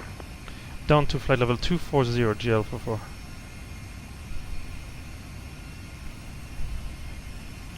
So the goal is to be at 18,000 over the QIT Condorcocha VR. And you can see some of the high terrain here at peak. So the airport, this is a huge city, Quito. And the airport is kind of to the south. Mountain. Yeah. The local Mount Right Rainier. in the middle of this big valley. Or Yeah. This wow.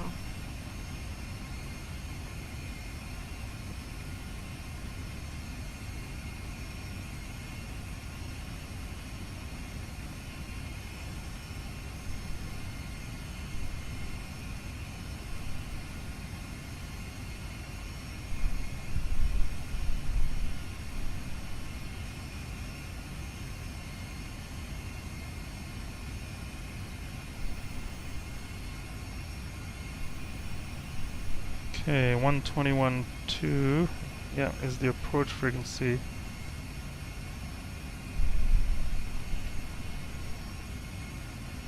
And Guayaquil Control GL44, do you assign the approach, or is that done to the approach controller? GL44, approach will assign you the correct approach, but you can expect the ILS Zulu for runway 36. Perfect. We'll confirm with approach, but we'll expect ILS Zulu runway 36, GL44. And that's what we have in the box, so that saves us some time. We should verify that perf are all good for the ILS Zulu 36, so that's all in there.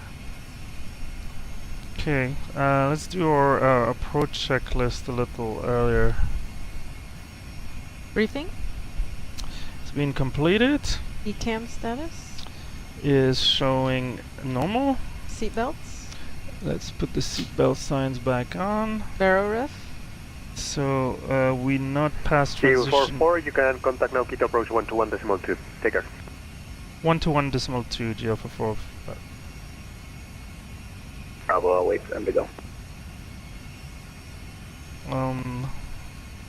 So our barrel ref is 1025. We'll do that in a second. And approach GL44, passing flight level 248 for 240.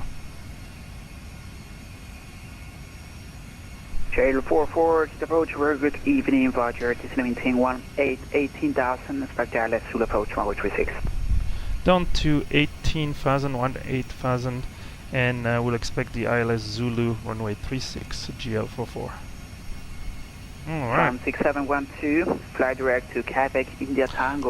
So let's put, we still need to put the 1020, the barrel ref. Correct, Quebec, India Tango, VR, then 1025, so you push it, you spin it, and you pull it. Do the hokey pokey and then you turn yourself around? Alright, and this one we can, standby can already be there. Okay, MDADH. we're going around. Here to go around 8110 is set per the ILS chart. It's going to be normal. So I'm going to reduce our speed.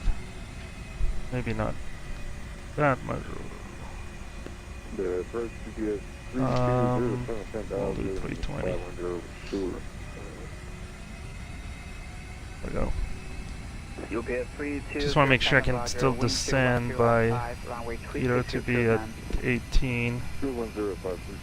I see the traffic in front of us over the VOR. Okay, yes. Is that the approach checklist done? Yep. Wonderful, thank you.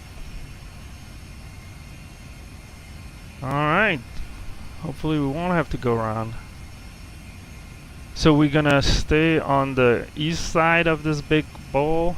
And then we're gonna have to do a quick turn, lose a lot of altitude, and land to the north. So exciting. That's right. Spicy. Juicy, spicy. Spicy. What was all the the good one. Dicey. I mean, this is it. Why can't we land there? What is that? That airport. Oh, that is the airport. Is it? Oh yeah, I guess so. I don't come here every day, so I got the a little flights look turnaround. so cool. They really do. It's Let's see if we can go have to an even this better view, if it's a little better. Because then you have the full screen in front of us. Obviously it makes the rest of the screen smaller, but... Alright, so we already have the seat belt sign on. We'll ding the personnel in the cabin. And we're gonna use 18 speed brake still out, okay. Yeah, but I'd like to. This is Pacific 3 requesting outbound clearance up to San Juan. Upload 25, maintain heading 350 for traffic reasons. Heading 350, LS25, we'd like to divert to Sierra Kilo India Papa. Oh, we're diverting? Oh, somebody has a spicier knives than we are. Okay, let's make sure we lose enough energy. There's traffic below us climbing. Alright, that's... Okay, that's just a warning for now. JL44, you're clear for Dallas, Zulu approach, runway 36, report establishing localizer 10,500. JL44 is clear for the ILS Zulu runway 36 and will report established on the localizer 10,500. Alright, we passed. Upload 25, taxi the actors to intersect Dallas. Because I want to get to 18 and have a little bit of time to slow down. Negative LS25, we need to go to another airport, Sierra Kilo India Papa to the north. Okay, I don't know. They'll have to negotiate that with the controller. NMP. 25, Roger. NMP. You need to change your airport again. Affirmative. Sierra Kilo India Papa, please. LS25. Request direct to the airport. Look at that city. That's the airport. 25, Roger. Claiming team Helva 25. Direct to the airport. Sierra Kilo India Papa. I don't know, the million lights here. Okay. Ultimately, we want to be at 250. We're gonna go open for the rest of it. Oh, look at all those lights. It's something else. That looks cool. Pacific 2578 on the ground. Quito requesting outbound clearance to San Juan. Yeah, most of the light. I mean, there's nothing on this side. It's the mountain. Sorry, second. Island Pacific 3 requesting outbound Okay, clearance to San so Juan. 18,000. We've been clear for the ILS. We're 18,000. Put a light. Thank you, 121.9. Slowing down to 250. I'll slow down to... I mean, we don't have speed restrictions, so... Slow down even more. And we should go 1025. 1025 should have done that sooner. Yeah, we'll go down. Copy that.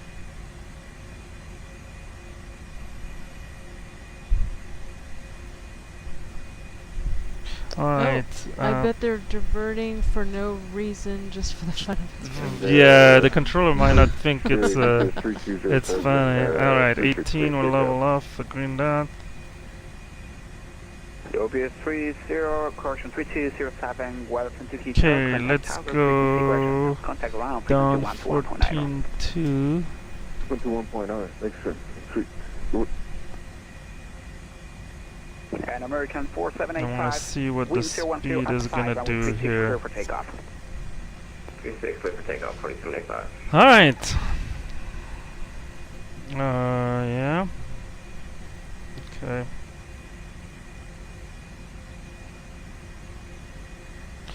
Progress page. No delay on that takeoff. Got it. Okay, let's go flaps 1. Flaps 1? Because that then helps me put the Upload 25, contact center, frequency 128.30. speed brake out. 128.30. Okay, so LS on each side. It looks like it's lit in the back. Well, yeah. No, that's off. That's on. Yeah, Oh, okay. Thank you. I'm gonna see. We're already high, so. And due to the density altitude, okay, the app is 139. So, okay, keep an eye on the terrain.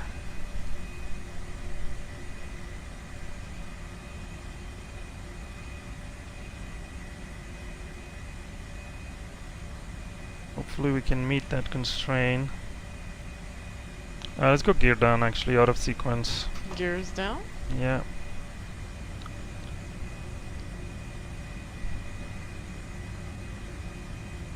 Just need to increase our descent rate.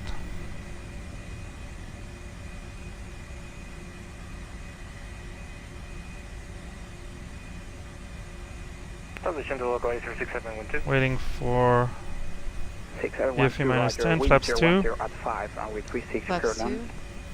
Cruise to land 6712.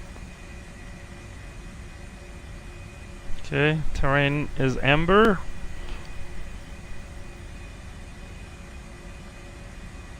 Okay, we'll be right on the money. It's a little bumpy, huh? I mean, with all this terrain, although the wind was not much. Wow. Yeah. Oh, wow. What is so causing somebody that? The else, mountains? yeah. Or Somebody wind? would not be happy. That's awful. I would be puking and freaking out, having an anxiety attack. Okay, let's reduce speed. 17,000. To 160 for now. Wow. Look at the terrain map.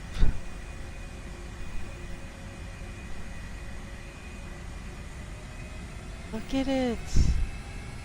It's shaking. I know. It's not me. I'm not shaking in my boots quite yet. Oh my goodness, that seems a little What is up with that? overdone. I've never seen that. No. Subject 1 Victor Bravo. That's seriously just turbulence? Yeah. To the Quebec, India, Tango. They're exact. Jet 1 Victor Bravo, very good evening. Continue your descent to 18,000. Back Dallas, Zulu, runway 36. Remind me never to fly here in real life. So on the turn we might get a terrain warning, Yeah. but that's expected. We do have the terrain visual. From 18,000 or flight level 180. Okay, now we're dragging our gears for a little longer, but that's... Brought a saddle and boots. yeah, riding Bronco here. Alright, so we're on the 9 DME, that is right on the money. It's a long runway, but we're gonna do auto brake low. So still 14.2, and then we dive bomb. Dive bomb. Yeah, we don't have too much time to lose the altitude here. Clear runway 6712. I mean, it's not too bad. Yeah, the people in the cabin are screaming. Frequency 1 to 1.9. People in the front seat Blah are blah blah blah screaming. blah blah blah blah. I'm not. Alright, we pass. 10.5, open descent. Now it's a trade-off, because if you want too low of a speed, you can't get down that fast. So don't be surprised if I increase our speed. I can use this Jet point. 1 Victor Bravo, jerk clear of Dallas, Zulu approach, runway 36, report established on localizer 10,000. Oh boy. Okay, runway inside. Jet 1 Victor Bravo.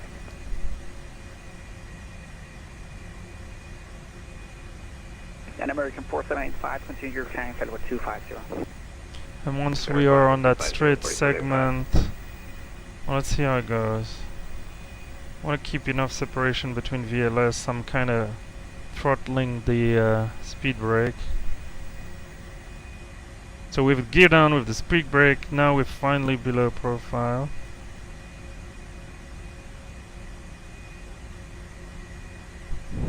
Look at the lights of the city. Runway inside, we come at an angle. So I want to be fully... Okay, I think we're doing good. Famous last words, right? Don't jinx it. I know. This reminds me, wasn't the naughty approach kind of similar? Yes, with a turn to left. It's an RNAV, but yes. 4346, very good. Okay. Approach. Continue your descent to 18,000. So on the approach, with the localizer armed, right slope arm, AP1 plus 2, we're below glide, so we should be able to intercept, no problem. Expecting Iowa Zulu 36, Gold Trooper 6. It's a little quieter here, but Look at the terrain. I mean, there's oh no. That's why you can't come align with, you know, with the runway. Okay. 10.5 is blue.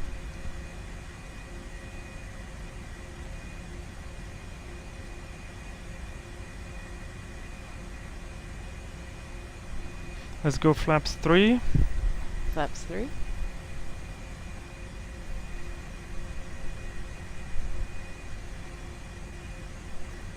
Okay. I mean, we have nobody behind us. And from here on, it's a normal approach. This maybe a normal bumpy approach, but Seems to smooth and yeah, out a yeah, little yeah, bit. yeah.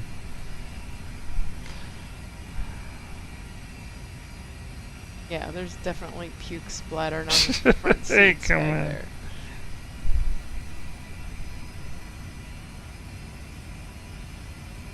Oh, yeah, it's getting a little bumpy.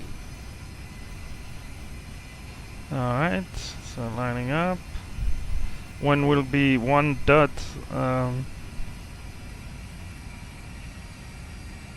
Approach GL44 on the localizer 36 at 10,500. JL44, roger, wind 010 at 5, runway 36, your clear land. Runway 36, clear to land GL44. Okay, flaps full. Flaps full.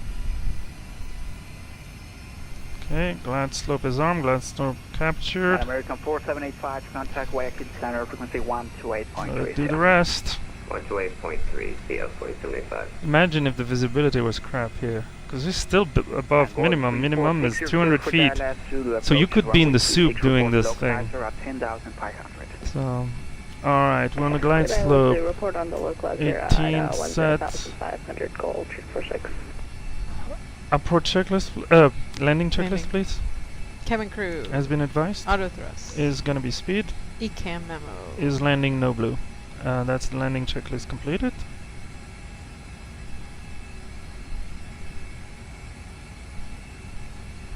Approach good, evening American 8247, 278, descending 240. An American 8247, very good evening, good approach, descending 1018, 18,000, back Dallas, Zulu approach 36. Okay. So we're doing a little, yeah, we're doing 900 feet instead of per minute instead of the 7-800 that I'm used to. That's the 3.2 degree. Our approach speed is not particularly higher. Okay, brakes. Everything looks good. 2 white, 2 red. On profile, we'll vacate left.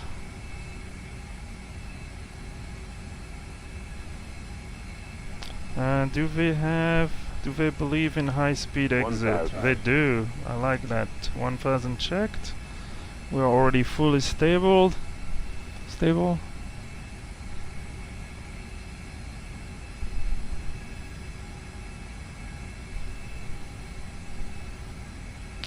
What's the wind doing? Doing crazy thing. Swerving around, but only 1 knot, so that shouldn't be a problem. Is that 3 white? I see 3 white, 1 red. Autopilot off. So now the question is, do we trust the glide slope or do we trust the pappies? Still a long runway. 2 red now. Yeah, I just dipped a little bit below. 500. Checked. How did we get 500? I had 600 on the... That makes no sense. That's not a good sign. Why did it call 500? 500. Yeah, no. That must be... A glitch in the matrix. No, well, the terrain is not necessarily flat, right? So it's a radar altimeter, so... Alright. Let's do this. 200. Minimum. Continue? Flight slope. Flight slope. A little off there. 40. 30. 20. Retard. 5. Spoilers. Reverse screen. Decel. We're not gonna Thank make you. this one. That much is known, Khaleesi. Manual braking. 70 knots. Yeah, auto thrust reverse.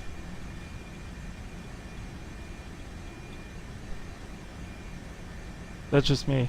It's nothing.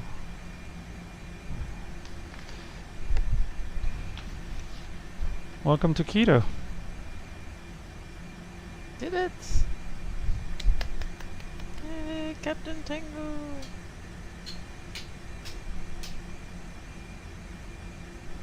Okay, we are now vacated the Quito approach, runway, hello, correct? 691's on descent 240. Once we pass these yellow lights.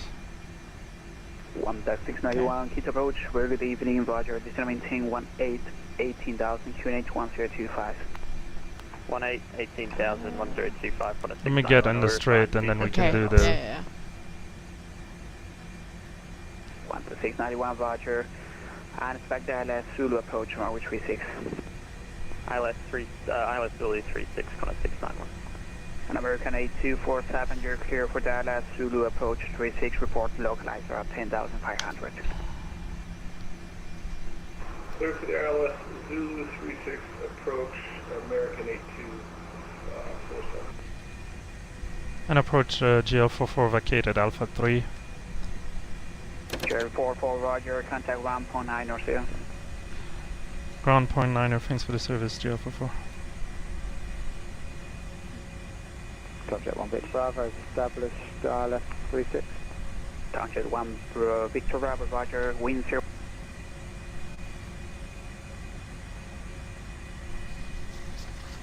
Ground, Buenas tardes, GL44 vacated Alpha 3 on Alpha. Eagle 44, welcome to Quito, continue taxi Alpha Juliet Charlie, stand 10. You got Continue taxi on Alpha, can you confirm the gate 10 GL44? Eagle 44, that's correct. Thank you. lots of kudos in the Thank you, thank you. Yeah, this is a fun approach. 10 out of you've 10, not been butter, clap, clap, clap. I was a little off center line, but we realigned it before we touched down. We were clearly in the touchdown zone. Okay, 10 is there, so... Alright, let's do the after landing checklist, please. Flaps? Are still out. Spoilers? No. Should the they flaps be, are so I yes, need to be flaps full? yes, Or flaps up. Flaps up, please. sorry. All good. So we'll come back to that because it will take them a little Spoilers? time to... spoilers are disarmed. APU? Is started. Radar? Is off. And predictive wind shear is off as well. And the flaps is still blue. Oh, I see. Green or disappear. Okay, flaps. I forgot to do the No, flaps. it's fine. That's fine. That's why we have checklist. Yep.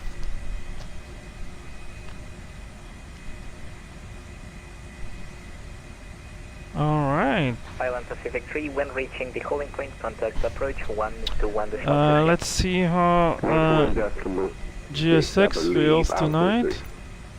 121.2. You're expecting a bill? No.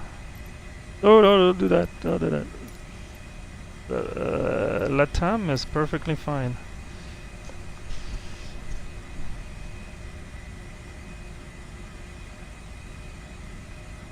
It's cool. You should see probably traffic coming all around like this. I mean, we see this one in short final. I mean, I turned the TCAS off, but... Oh, is that why it was on standby? Yeah, I mean, once we're on the okay. ground... I mean, it switched to it TA says only... I'm supposed to put it on standby, and it was already there. Yeah.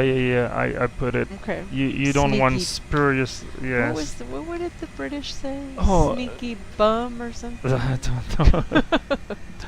Alright, look at that Speedbird 8380 made it to Quito. That's sporty. Speaking of the British.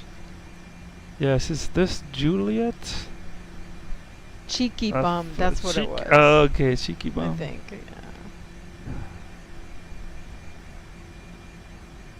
Alright.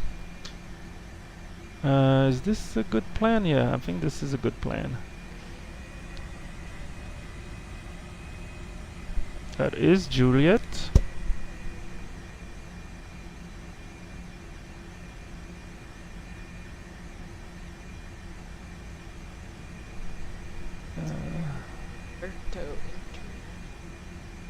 Yeah, Mariscal Sucre de Quito.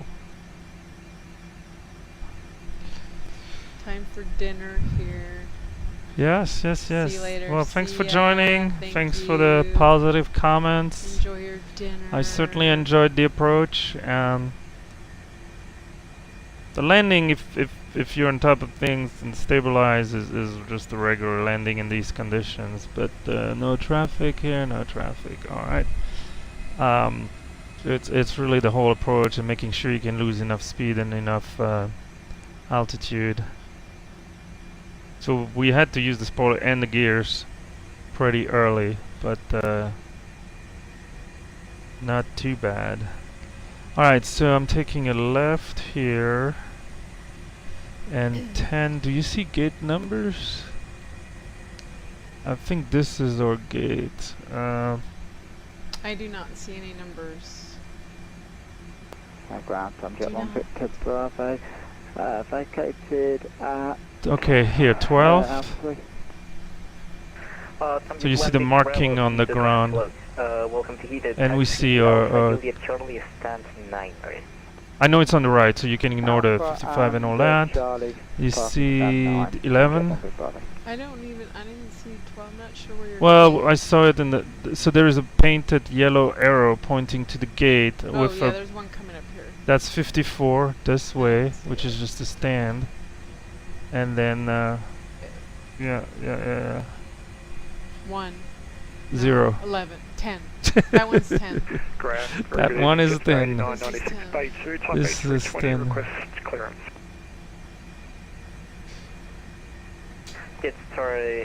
Yeah, we have a ground crew there. Hello, let's see.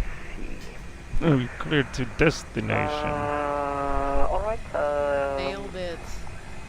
Per Honda jet. Alright, perfect. So, Jet Star 89 or 96, you're clear to San Jose. Is there a pool guy? Oh, he's behind the stairs, so that's gonna be fun, dude. That's not the easiest job in the world to... I don't see signals, so... We're gonna wing it like so, maybe a little more. What is he doing? He's doing all kinds of movement. Whatever, we are on blocks with the APU, so we can turn off the engine, turn the transponder. Jet Star 89 or 96, you're ready, correct, color for push and start. And let's see if we can get a jetway. Ground speed bridges 5, picking up 5 Park to San Jose, filed, we're at standing. Yes, wonderful. Well, welcome to Quito. SP Bird 55, A good landing started with a good approach. That's true. That sounds like Pat. Yes, Bas. Do I still have a job, Bas?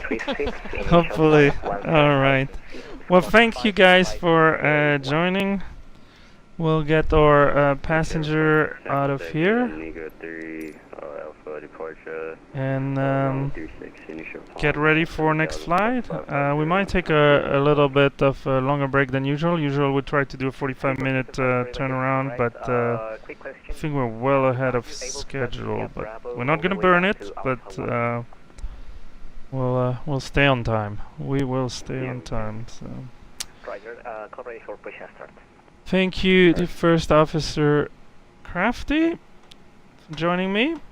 And wherever you are, a good rest of day, night, afternoon, whatever your local time is. We'll see you guys later, hopefully, in a follow-up video. Take it easy.